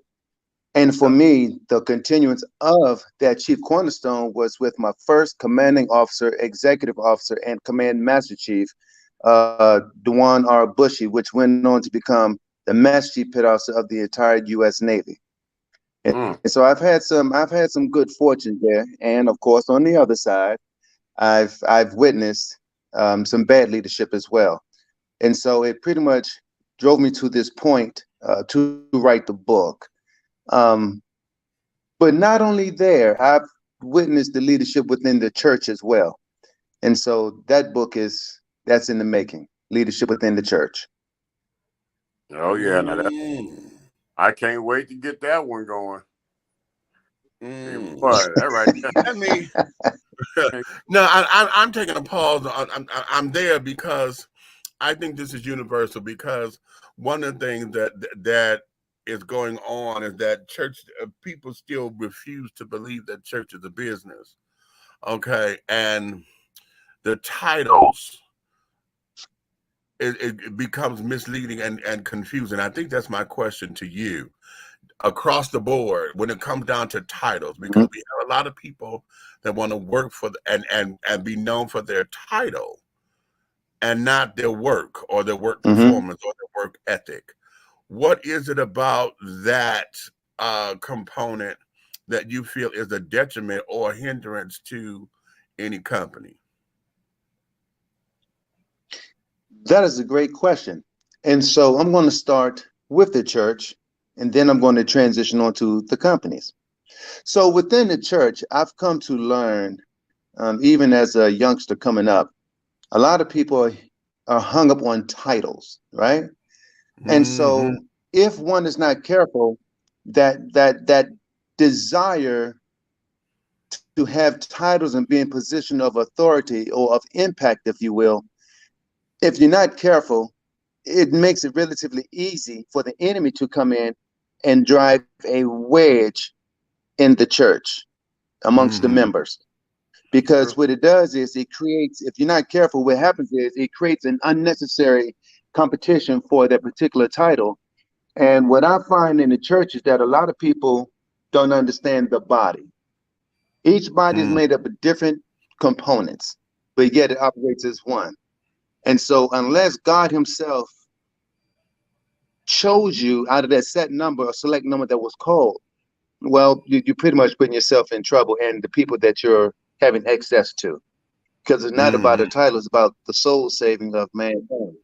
Because there's a Mm-hmm. storm coming, and a strong leader must be appointed by the Father himself and get direction in order to assist these people to being where they need to be. Because we're living in perilous times. Mm-hmm. We're living in perilous times. And so we all should think about John, Jesus' cousin, when he leaped in his mother's womb because he was full of the Holy Spirit. John had a very important job to do. And he was an announcer of one that he declared and stated, there's one that's coming after me that's preferred before me. Because John, it was necessary for John to have been born before Jesus because he was the announcer. And Uh-huh. so transitioning the titles over into companies, organizations, and agencies, well, if you as a CEO do not really understand leadership and management, you're prone to make the same mistakes as most people do. And that's put people in position of impact when they have not a clue of what management and leadership is. Just Okay. because you have, and I'm going to say this, and I'm sure I'm going to ruffle some feathers. Yes, sir. No. Wait a minute. Hold on. Where my girl? Yeah, I had to. Yeah. Okay. Go ahead. And so I'm sure I'm going to ruffle some feathers by saying this. So when just because you have a master's degree, a doctorate, or PhD, well, you went to school and earned that degree. It's well noted and well respected. But are you the person for that position? Ooh. I've run into a few people that have PhDs and doctors and had to teach them. So it left me asking the question, who did your homework for you? Because when you're in the position of leadership, you're asking people to trust you. You ask them to Right. trust your vision. Right. And Right. a lot of times they make it about them when it's not about you. In the military, well, let me just say the Navy, what I was taught is that your people are your greatest asset. Right. And so it takes a special person to take people from different backgrounds, ethnicities, to make an Yeah. organization work. So the real question becomes, how do I allow these people to be their individual selves, bring them together collectively for the greater good of the company? Mm-hmm. As Mm-hmm. a Being an leader, if you individual. make it about you as a leader, that's right. And so as a And, leader, you can't make it about you because it's not about you, because you don't have all the and that, you answers. know what, And so on the doctoral you know, level, yes, sir. I'm gonna tell you what's crazy. Now that you put it in that way, I never formulated. Wait a You minute. know how All that's breaking up, Red. we were just, you know what I'm saying? It was assess the situation, execute. no run of it, because we were about, you know what I'm saying, you assess the situation, you execute, and you conquer. You know what I'm saying? And it's now that you say it in that form, you know what I'm saying, I feel like I've downplayed myself on my leadership abilities, because I was able to do that with 50, 60 people and make something happen. You know what I'm saying? And not realizing, okay, yeah, but I was always a leader that I'm not going to ask you to stick your hand in the bucket that I won't stick my hand in. Absolutely. So I think maybe it's a characteristic thing. Like you said, it's not built on it. Like, you can have all the degrees of education in the world, but do you have the characteristics and the common sense to lead other people? And the experience, honey. Yeah. You got to have some life you can't negate experience the somewhere. experience. And you got to have life experience somewhere to where it shows and you have exemplified the qualities of what your type of leadership would be. Yeah. Right. And see, Big Meech, Right. I'm going to tell you something. Well, see, here's the thing. Wait a minute. Well, you mentioned the church. Here's my take on the church, and I'm going to let you have it. I'm going to let you have it, Robert. But my take on the church is, you can get a title all day or whatever, you know what I'm saying? You really can't get it all day. You have to be chosen, you know what I'm saying? Really, you know, there's a way to get that title.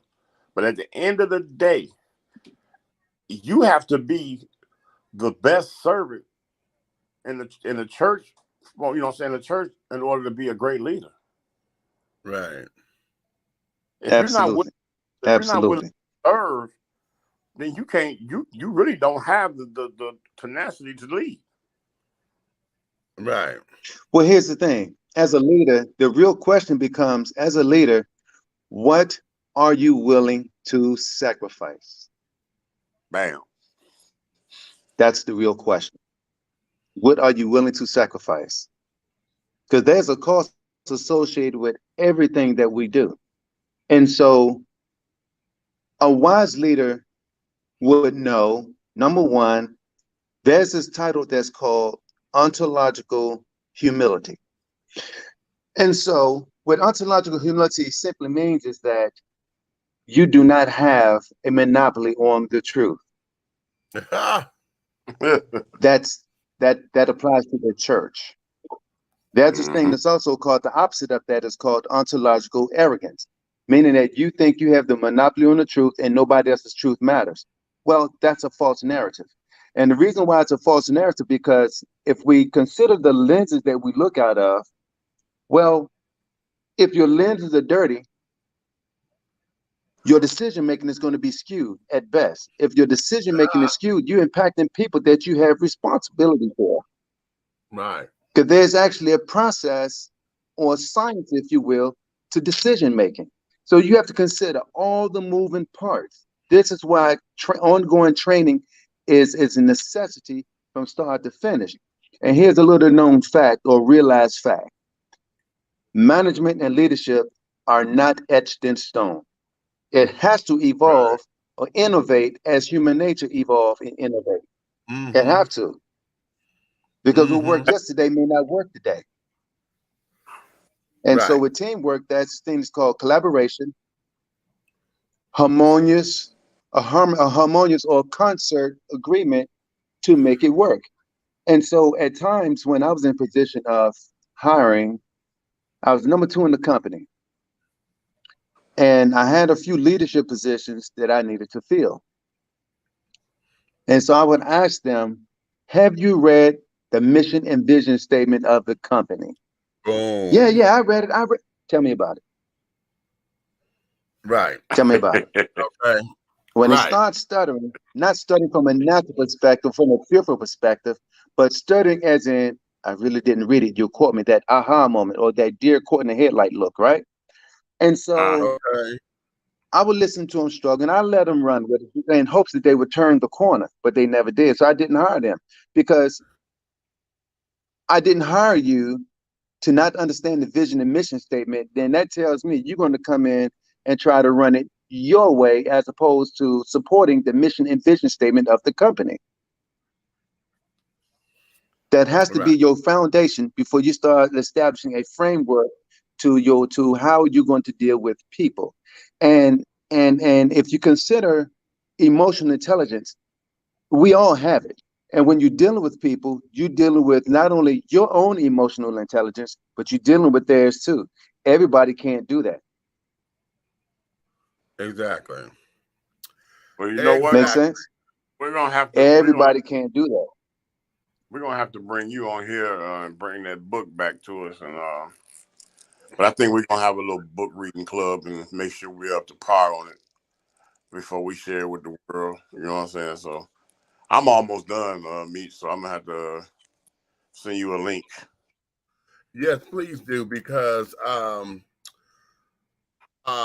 this here, I got to break this down, because I want to see some key points in that, because in dealing with nonprofits and carrying on, a lot of people don't really understand the investment in nonprofit organizations, because even though it is still a company, a lot of people don't understand how thankless nonprofit work can be, because of the work. It's nonprofit. The money raised or whatever, at the end of our fiscal year, honey, we have to be as close to zero balance as possible, so that we don't show that we have a profit. And people don't get that. They don't understand how that particular thing works. So when we're talking about leadership, when we're talking about organization, now, there's company organization and personal organization that has to be taken into account. And I want to see how you address that in the book. Because I know company-wise, I'm good. Personally, I'm horrible. So trying to marry those two, Okay. and things, and then also understanding how to be dynamic as an employee without usurping everybody else. Because I know I'm fabulous for that, because it wanted to be not wanting to be overzealous. I'm a zealous person, but sometimes I become overzealous because I don't think people are working fast enough or whatever, or things should be done. And I'm like, okay, I can see the vision, so I go do it, or whatever. And then because you see that I can do it, there's no discussion. Now you expected me to do it, and so we have that and then when I do it, right. Then the team or the supervisor gets upset because now I'm on your toes. So I just need to see how, Right. if that's approached in the book, as far as the balance and all of that. So this is going to be a wonderful read. Meech, you got to remember that comes from the craft that we educated about. Sure. We got that degree. You know what I'm saying? Once we passed all that stuff, learning how to be directors and all that stuff right there, right? It's hard not to apply it to your professional life. Right. Exactly. Because you don't understand. You're walking through. To us, after you graduate, because they don't understand what you go through when you go to media production. When you get that degree, when you're done, everything you look at from that point on is from a perspective. From a production perspective. Yeah. Yep. You know what I'm saying? Then you look at it. You walk in the office and you're working there 10 years, but all of a sudden you see everything that you were totally overlooked. Right. You can't even watch a movie without knowing where they made a mistake at. Right. Go ahead, right. And it's the same way when I deal with managers and leaders. It's the same thing. It's the same thing. And so I want to circle back around to what you said about the difference between, you're good at your professionalism, but at home. So I guarantee you the book will answer 99.9% of everything that you want to know in terms, and it's transitional. You can use it at home and you can use it at work. The book was written for the executives, mid-level, and the most junior. It's easy. It's an easy read and easy to understand. I didn't want to put all those lofty words in there and make it out of reach, because everybody don't think like that. And so I had to take all of that under consideration. And so in my writing, I use this we say poet. Well, poets actually mean something. P is for the purpose. What was my purpose for writing this book? What am I trying to say? O is organization. How am I organizing what I'm trying to say? Right? E, I back it up with evidence. What is my evidence and what I'm saying? T, I'm looking, you got to look at the tone. And then there's the structure. Poets. That's what that stands for. And so the backdrop, what happens in the organization and at home, and I'm gonna say this, and because I don't want to say too much, reveal too much about the book just yet. The backdrop, we are everybody, just about everybody that's walking and breathing and living, know the tragic story of the Titanic. And so I use navigational tools such as the telescope, which expands your vision, the wheel and the rod, the chain, of course, the flexibility of it, the purpose of it. And then I go on and talk about other things, and even it talks about communication. And so if you think about the Titanic, how did they end in such a tragic fashion? There was no communication. They spotted the danger too late. What they didn't see is what was underneath the surface. That's what impelled or impacted the watertight integrity of the ship. The ship is a type of organization. And so these things happen to an organization when you don't have key things in place and there's no teamwork or true, honest collaboration. Everybody was doing their own thing, and they made a crucial mistake when they stated, not even God himself can sink the Titanic. Oh. And they missed that one crucial piece, because what you see on top of the water is the iceberg. That's just the tip of it. But what they don't see was far reaching down underneath the surface. Hence, how are you leading, or how to lead what's underneath the surface? And we all represent icebergs. Okay, that's cute. And that's just we all the represent icebergs. Right. Now, you know what? Let me do this, because we don't want to give away the book yet. I promise y'all, honey, we're going to have a book study here. Once I get into this book, child, if y'all have been with me when I talk about authors and we get to breaking down books, because, baby, now y'all know I will get a highlighter, honey, and we will pick out some points. But let me have some fun with you and tease the children a little bit, because one of the sections that I wanted to ask, and I think this is a cute segue, is in order to be an effective leader, Red said, one has to always be a servant. But here's the other thing too. We have to make sure that training is in process, right? The question I'm posing, do children get allowances anymore? No, they're only allowed to do what they want to do because they have entitlement. The reason why I posed that question, it came to me one day, we were talking at work somewhere. And I'm like, do children get allowances? Because one of the things that was establishing was that this is a work ethic.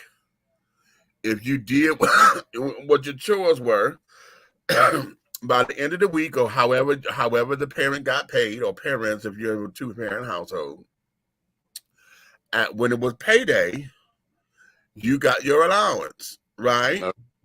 However, if you did not do your chores or whatever on any particular day, there was a deduction. You didn't work that day. Okay, you don't get the full amount. You get this.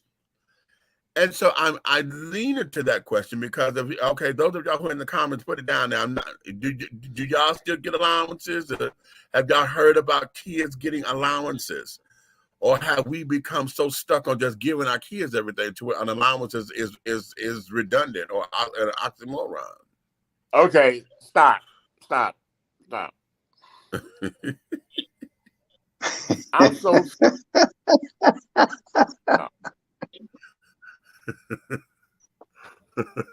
these generations are so misled that first and foremost, allowances are earned. Right.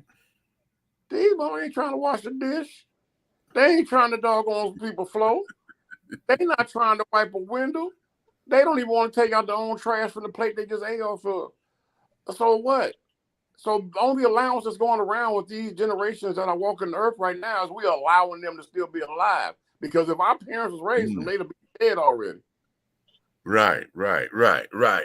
Okay. That part. Oh. Listen, So can I Robert, what's slide your in and take on say that? something? Yeah, what's your take? So I agree with my brother here, Big Red. I agree with him, but I'm going to expand that a little, if you will.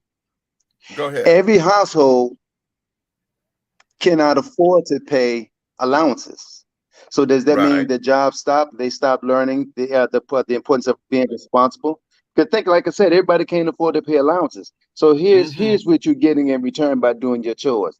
You're not paying any bills. You don't have to get up and go to work anywhere. You don't have to punch anybody's clock. You're eating for free. You go in the bathroom. You're flushing the toilet. You're drinking Kool-Aid. You're not buying your own toilet paper. You're not buying your own toothbrush. You're not buying your own toothpaste. You want me to keep going? Hey, You're not assisting with hey, the grocery bill, the light bill. come on, because he Those at are the 15. allowances that you're getting. He at Because, 15. huh? He at 15. Okay. Okay. Okay. But yeah. But So again, that establishes the work ethic because for those who couldn't afford allowances, because that was us at one point. My mother wasn't able to work anymore and was on federal assistance and carrying on. We didn't get allowances like that. It stopped from being weekly, then it became monthly, right. then it became okay, whatever happens. But there was a consequence. Right. See, the consequence was if we didn't do the dishes, where by the time we too old for whoopings, that would be effective. That is, then it became okay. The phone bill don't get paid. My mother was fabulous for turning the phone off in the summertime. Fabulous for it. Okay, Right. Woo! That's But she another. thought that was gonna stop me. Oh, I would go to the. They got a sense of entitlement to a cell phone. You ain't got no job. Right. And so, Yeah. and then Let me tell you something. I know in the Navy. Yeah. Go ahead, Robert. Hey, I'm gonna tell you like this. You can't come in and do what the chief do because you ain't earned that position yet. You got to earn your way. Thank you. I heard that. And just because You have to earn your way, whether it's monetary involved or not. Yeah. Okay. And you better not bring one in here. How about that? I may not have paid for it, but damn it, you better not bring one in here. Yeah. Okay, because I said you better not have it. No. That's right. That's a whole nother topic. Oh, that's a whole nother topic, Jesus. Wait a minute. Hey, I got one. Hey, I got one for you. I ate fast food all this week, so why do I have to wash the dishes? No, that wouldn't work. I'm sorry. Let me say this. Let me tell you what helped me, what made me successful. When I was raising my children, my two sons and my one daughter, let me tell you something. We had the time of our lives. It didn't require me to pay them anything every time I got paid. I spent time with them. I put time in with them. In fact, I wish they was here because they would tell you themselves. I tell them all the time, you were with me before you was with your mother. Right. Yep. I'm intimately involved with my children. And all three are adults now. And I'm still intimately involved with my children. When I talk to them, there's never a time that I get off the phone without saying, I love you. But see, I established that with them when they were coming up, when they was in those years when they were absorbing everything. So I knew the work ethic I needed to teach them, something that surpasses the monetary. I'm not saying paying your children a monthly allowance or a weekly allowance or bi-weekly allowance is a bad thing. It's not a bad thing if you manage it correctly. But what if you can't or cannot afford that? You still got to teach them. You still have to teach. So there's something that's far more valuable than the money. Okay. Than the money. And so, but I get it. Everybody don't. Are you cool as a father, Robert? Right? As a father, you cool with the fist bump and what's up, my nigga? Like your son talking to you. Oh no, absolutely not. My baby boy is 35. You couldn't pay him enough money to come to me like that. Like, my oldest boy is 38. I'm saying, my but daughter's 36. Well, why he can't come in the door and be like, "Hey, Robert, let me holler at you for a minute." Oh, Well, because he's not my equal. how about He'll that? never be my equal. I'm his father. He's not mine. I'm That's a just huge wondering because difference. today, And these parents are allowing that. Yes, God. because they're trying to be friends with them. Because they're busy trying to be friends with you. Can't be friends with them and parent them at the same time. Say it now. Come on now, the children. Okay, the people's You up can't. in here. You can't be friends and be their parent at the same time. You can't. I mean, that sounds like Iwo Jima. Come on. Okay. No, and I mean, okay. listen. I get it. I get it. You know, you want your kid, but if you do the right thing, your influence will remain. You never finish parenting. It just changes as time change. You never stop Exactly. parenting. You never stop parenting. You never stop parenting. I just didn't take fatherhood and lord over my children like I'm their Lord and Savior, because I'm not. I'm their father. I'm their earthly father. That's it. And I put my time in. So when I speak in my old age, it still carries weight. And guess what? They won't bring shame to you. Say that. So say that. Well, yeah. I'm looking forward to this book so that we can get up here and break this girl down. Because trust truly, Yes, oh, sir. yeah. I tell you, it's gonna be on and popping. It's a great read. It's a great read so far. All right. And it's also a great tool. Well, I look forward to it. Because when I say a great tool, I feel like a lot of business management courses, collegiate courses, should use it as a textbook. Oh wow! Okay. So and that's what I'm aiming for. That's what I'm aiming for. That's a big thing for me. That needs to be on the list of these colleges books. You know what I'm saying? These accredited colleges that have the actual managerial, certifications, and the ones that are doing the bachelor degrees and business management, operation managers, all that. This book needs to be in there. Okay. Amen. Well, all right then. All right then. Well, Mr. Robert Johnson, author. Okay. Yes, sir. We're talking about the book. Tell everybody where they can find it so that we can get them on board with us. So, yeah. Sure. And so it's available. It's available on Amazon.com. Type in the search bar, navigating organizational leadership, and it'll pull up. It has a set. It's you'll appreciate the image of it. It has a blue background with an iceberg in the background, and there's a hand that's outstretched over the book, the organization that is, basically saying who's controlling the organization. Yeah. Okay. Yep. That's right. Within Are 3 you in charge weeks, of the girls? maybe. Huh? Are you in charge of the girls, Big Meat? I am in charge of the girls. Okay. You so damn dumb. So let me put this out here right quick. So I just got finished doing the required paperwork for Barnes and Noble, and so the book is going to be available on the Nook as well as the Kindle, and it's only a matter of time before it's available hardback, softback, and Barnes and Noble. Oh, lovely. Okay. Yeah. And so the book is also currently it's available in Canada, Germany, UK, Brazil, and Japan. And I'm just getting started. Well, all righty then. Mic drop. Okay. Yes, God. Yes, sir. All right. Well, okay.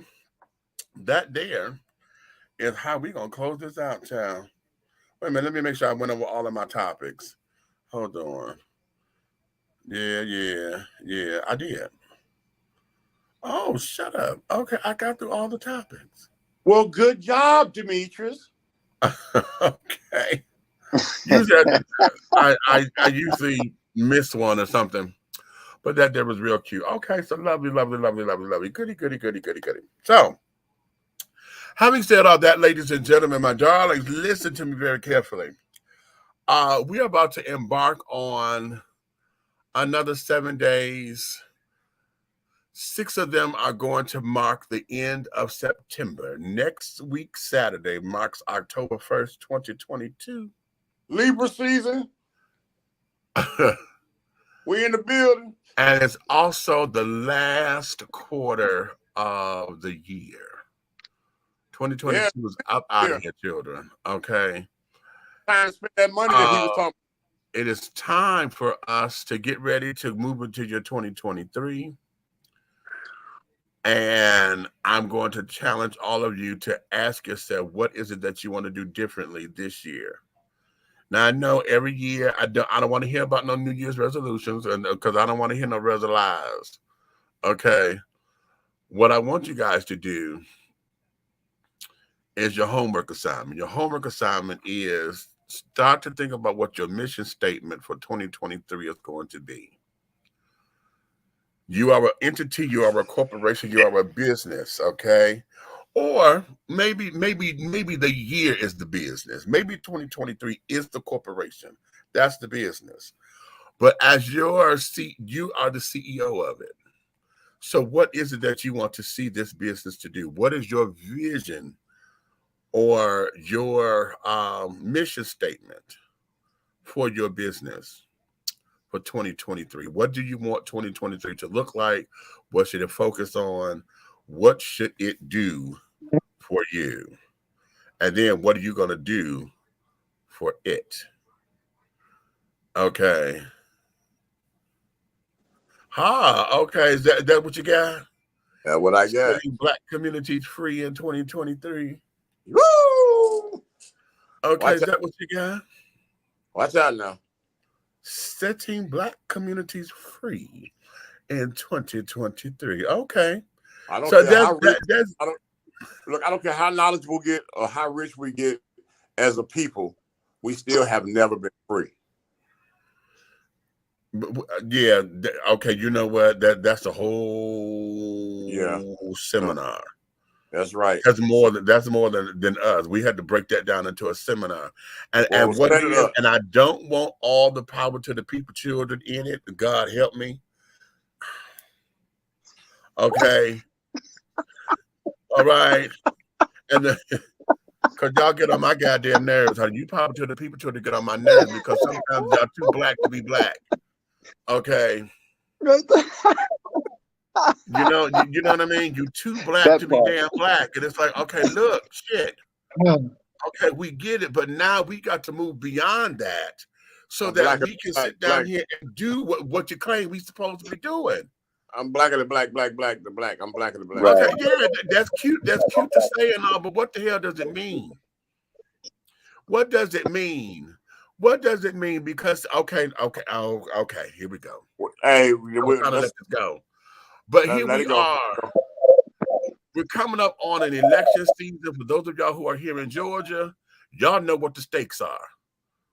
Okay, y'all know what the stakes are. Now, are we doing steak-um sandwiches or are we doing porterhouse? Okay, y'all know what y'all want to put on this damn grill. Right now, the black children, I don't even know what we have got together to supposedly have a black agenda, to know what we want to do with ourselves as a community and as a collective. We haven't even nobody has gotten out the shovels, the rakes, the damn hoes, the all of the cleaning supplies in order to do our internalized cleaning. Because y'all know we are a mess internally.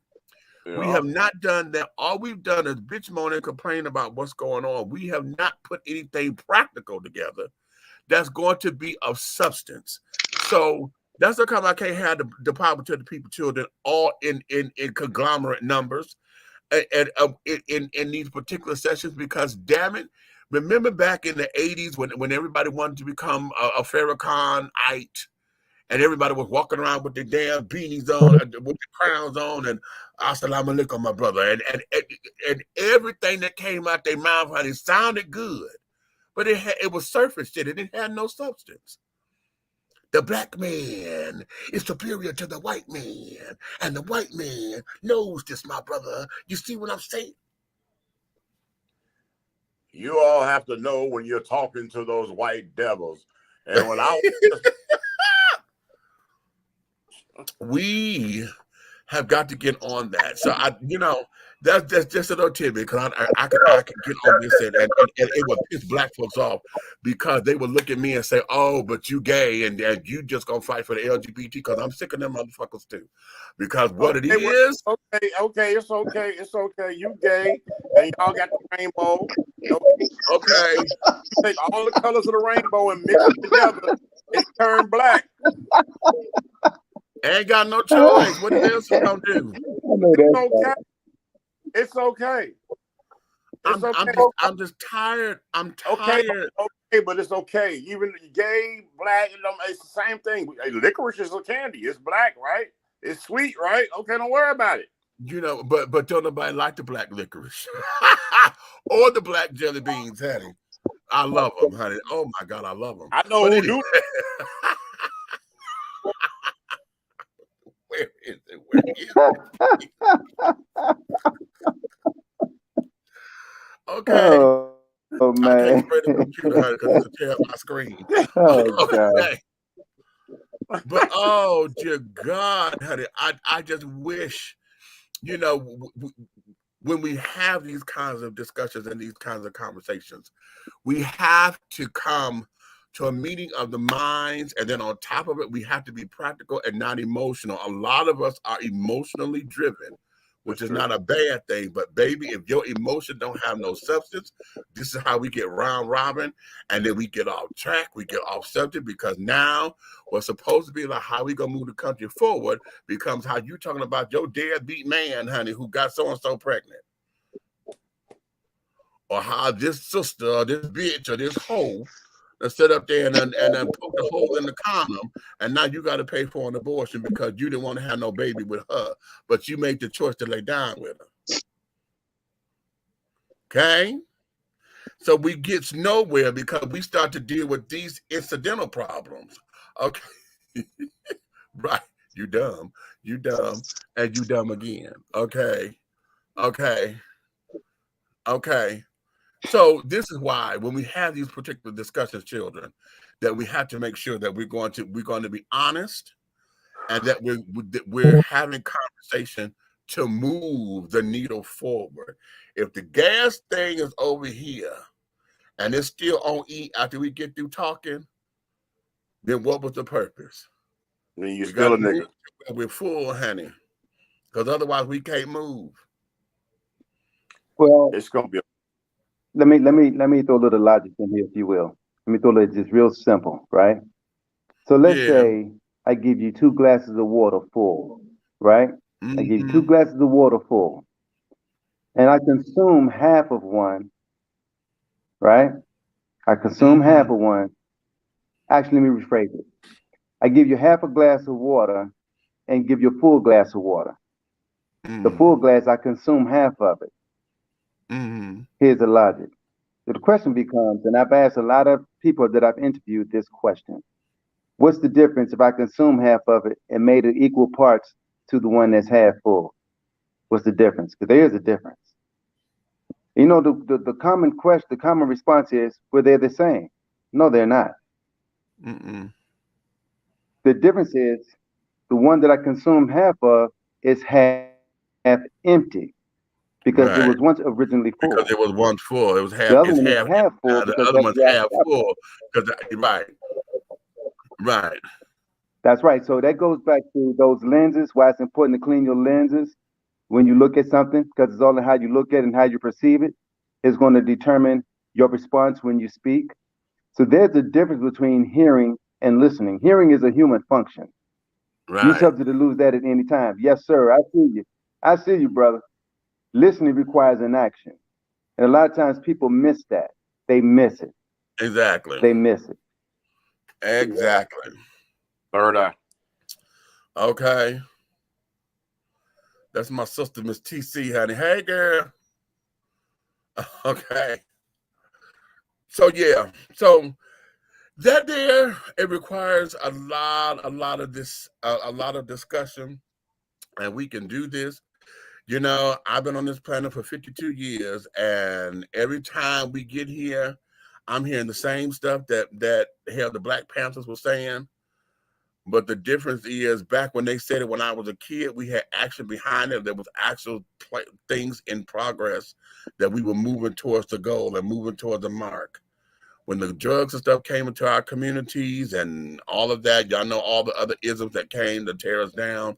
That's when we stopped thriving as a community, and we became very individualized.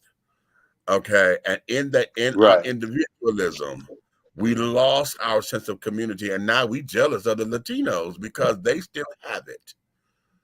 You know, they still have Yep. their sense of community. They know how to stack their money. They still know how to work together. The lie that we tell ourselves is that we can't work with each other. We do it all the damn time. Y'all know how to go to the game. Y'all know how to go get your hair done. Y'all know how to roll up on somebody. Y'all know how to go get it. Y'all know how to roll a blunt. Y'all know how to puff pass. Y'all know what the hell to do. Okay, that's a lie. You just got to prioritize it. What's important Yep. to us as a community?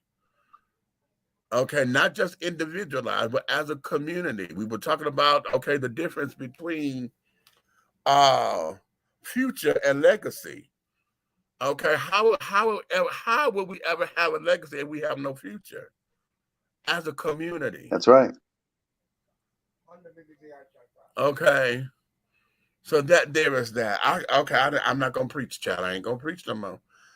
Okay. Okay.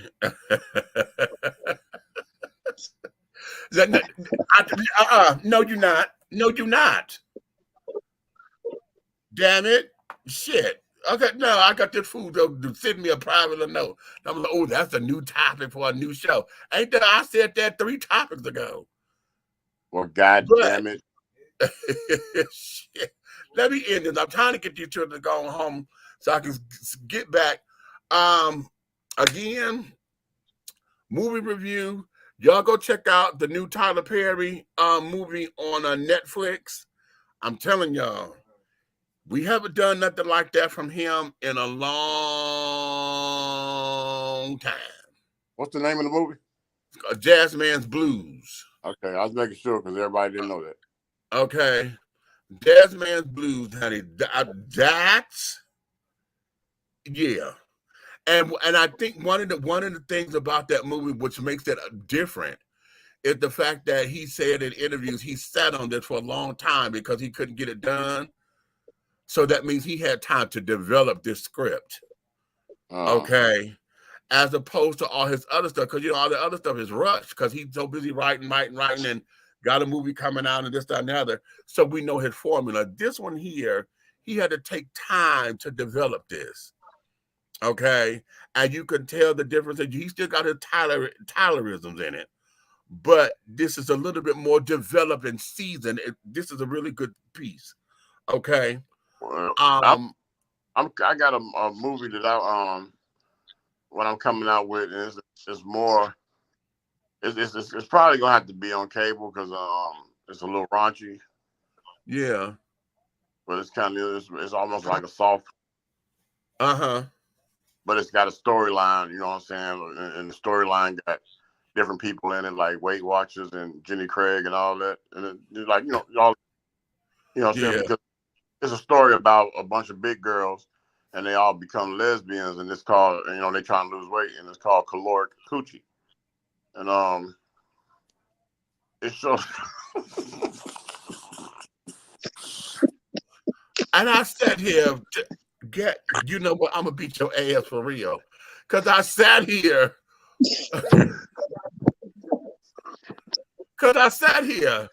Listen to this setup, thinking that it's real this time. Okay, right. Tell her, Princess. What? Right. Good night, Red. Okay. Listen. Don't do me like that, shipmate. Princess, where you go? Shipmate, don't do me like that. Oh, wait, no. And then she put it in all caps. Hey. Wow. The other thing, I'm finna go try to watch a couple more episodes of it. The new it's 10 parts. It's 10 parts of this series. That's what it was, the series. About Jeffrey Dahmer. It's called Dahmer. It's up on Netflix. I'm on episode 4 right now. This is not for the faint of heart. Okay? This is not for the faint of heart.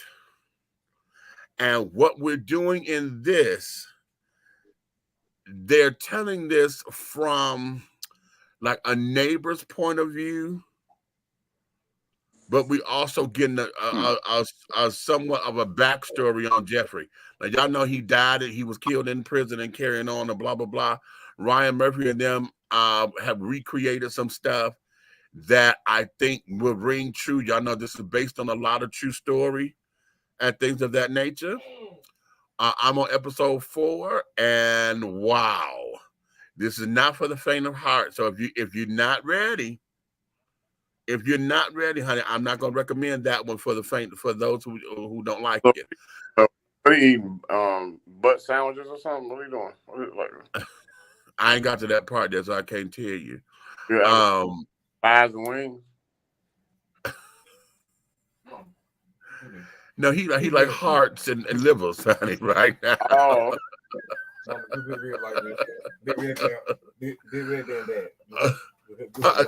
girl, move, girl. Okay. Everybody love to be a part of this damn show, child. I tell you, we got to go live. I'm the secretary. Shut up. I don't got no damn secretary. Bitch, still move. Okay. You the secretary? Oh, okay. Meech, I thought you... No, do not entertain that. You in charge of the girls? No, I'm in charge of the girls. Shit. Okay. No, I'm in charge of the girls. That nigga need to be in charge of them hairdos. Okay. Oh, wait a minute. Go on and take care of your business, girl. No, you did. What? That's crazy. Anyway.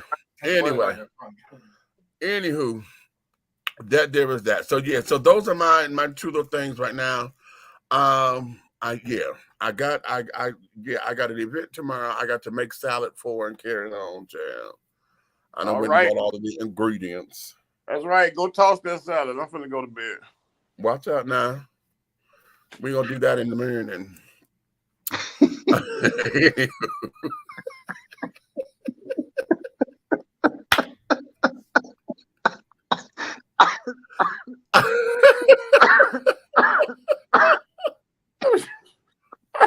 Oh, okay. Man. Boy, you a fool, man. Because it comes with bird on top of it, Hattie. You know, I put the bird in the salad. Anyway. Anywho, listen, we thank all of y'all for coming here with us, child. Okay, for coming in and loving on us the way that you do, honey. If you love us like you're showing us that you do on every platform that you see us on, Facebook, YouTube, Instagram. We're on Instagram, but not streaming this. We're on LinkedIn and carrying on, Twitter. And they follow, like, subscribe, honey, on all of the platforms and things of that nature. That's if you love us. Tell all your family, your friends to come on in, like, subscribe, share, hit the little button on YouTube and everything, so you know when we ding and carrying on, you get little alerts. But if you hate us, think that I'm crazy, think that Red talking too much or whatever the case may be, and you ready to neck roll and finger snap, you could tell all your motherfucking enemies to like, subscribe, share, and to come on in, honey, and to do what we gonna do. You understand? Because one of the things that I want you guys to understand thoroughly, is that everything that we're doing over here at 3 the Hard Way, the syndicate, because we are a syndicate, okay? Everything that we're doing, honey, in any way, shape, style, form, or fashion, will move forward. You understand? Now, honey, you may finish all of your crumpets, my darling, because the tea has been dished, and you've been dishing tea, darling. with Big Meech and the big guy ally up there, honey, Big Red, also known as Minister Lavelle Hayes, and to our special guest, honey, author Robert Johnson up in here, honey, with Navigating Organizational Leadership, child. Okay. Y'all go get the book. All right. When we bring it back, child. We're gonna dissect this book. Now, y'all know, honey, and as you can tell, we ain't gonna pull no punches neither. So we're gonna dissect this book and carrying on. So on that particular note, wait a minute, I got the family. Okay, see, you know, God humbles me. I ain't ready to do my little thing. Here we go. Hold on, I got to get my outro ready. Okay, there we go. Okay, so there we go. So on that note, ladies and gentlemen, I'm going to go get into this Dharma thing and all of that. And we are going to let you guys go. It is still, well, you got a few minutes before the witching hour. So if you're fit to beat your face and put on some glad rags to go out on this Saturday evening, honey, please be careful, honey. Do not drive drunk or high or lit. Okay? They got Uber stuff for a reason, baby. Okay? And besides, you don't want to pay for parking no way, honey. Shit. Let somebody else drive. Okay. So on that note, my darlings,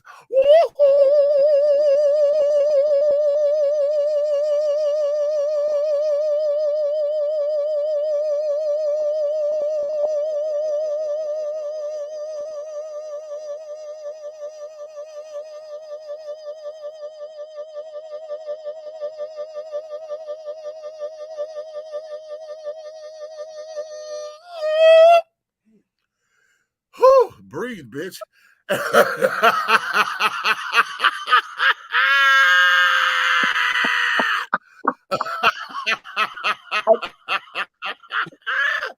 Lord have mercy. All right, y'all. Scene. Oh man. Robert, stay right there.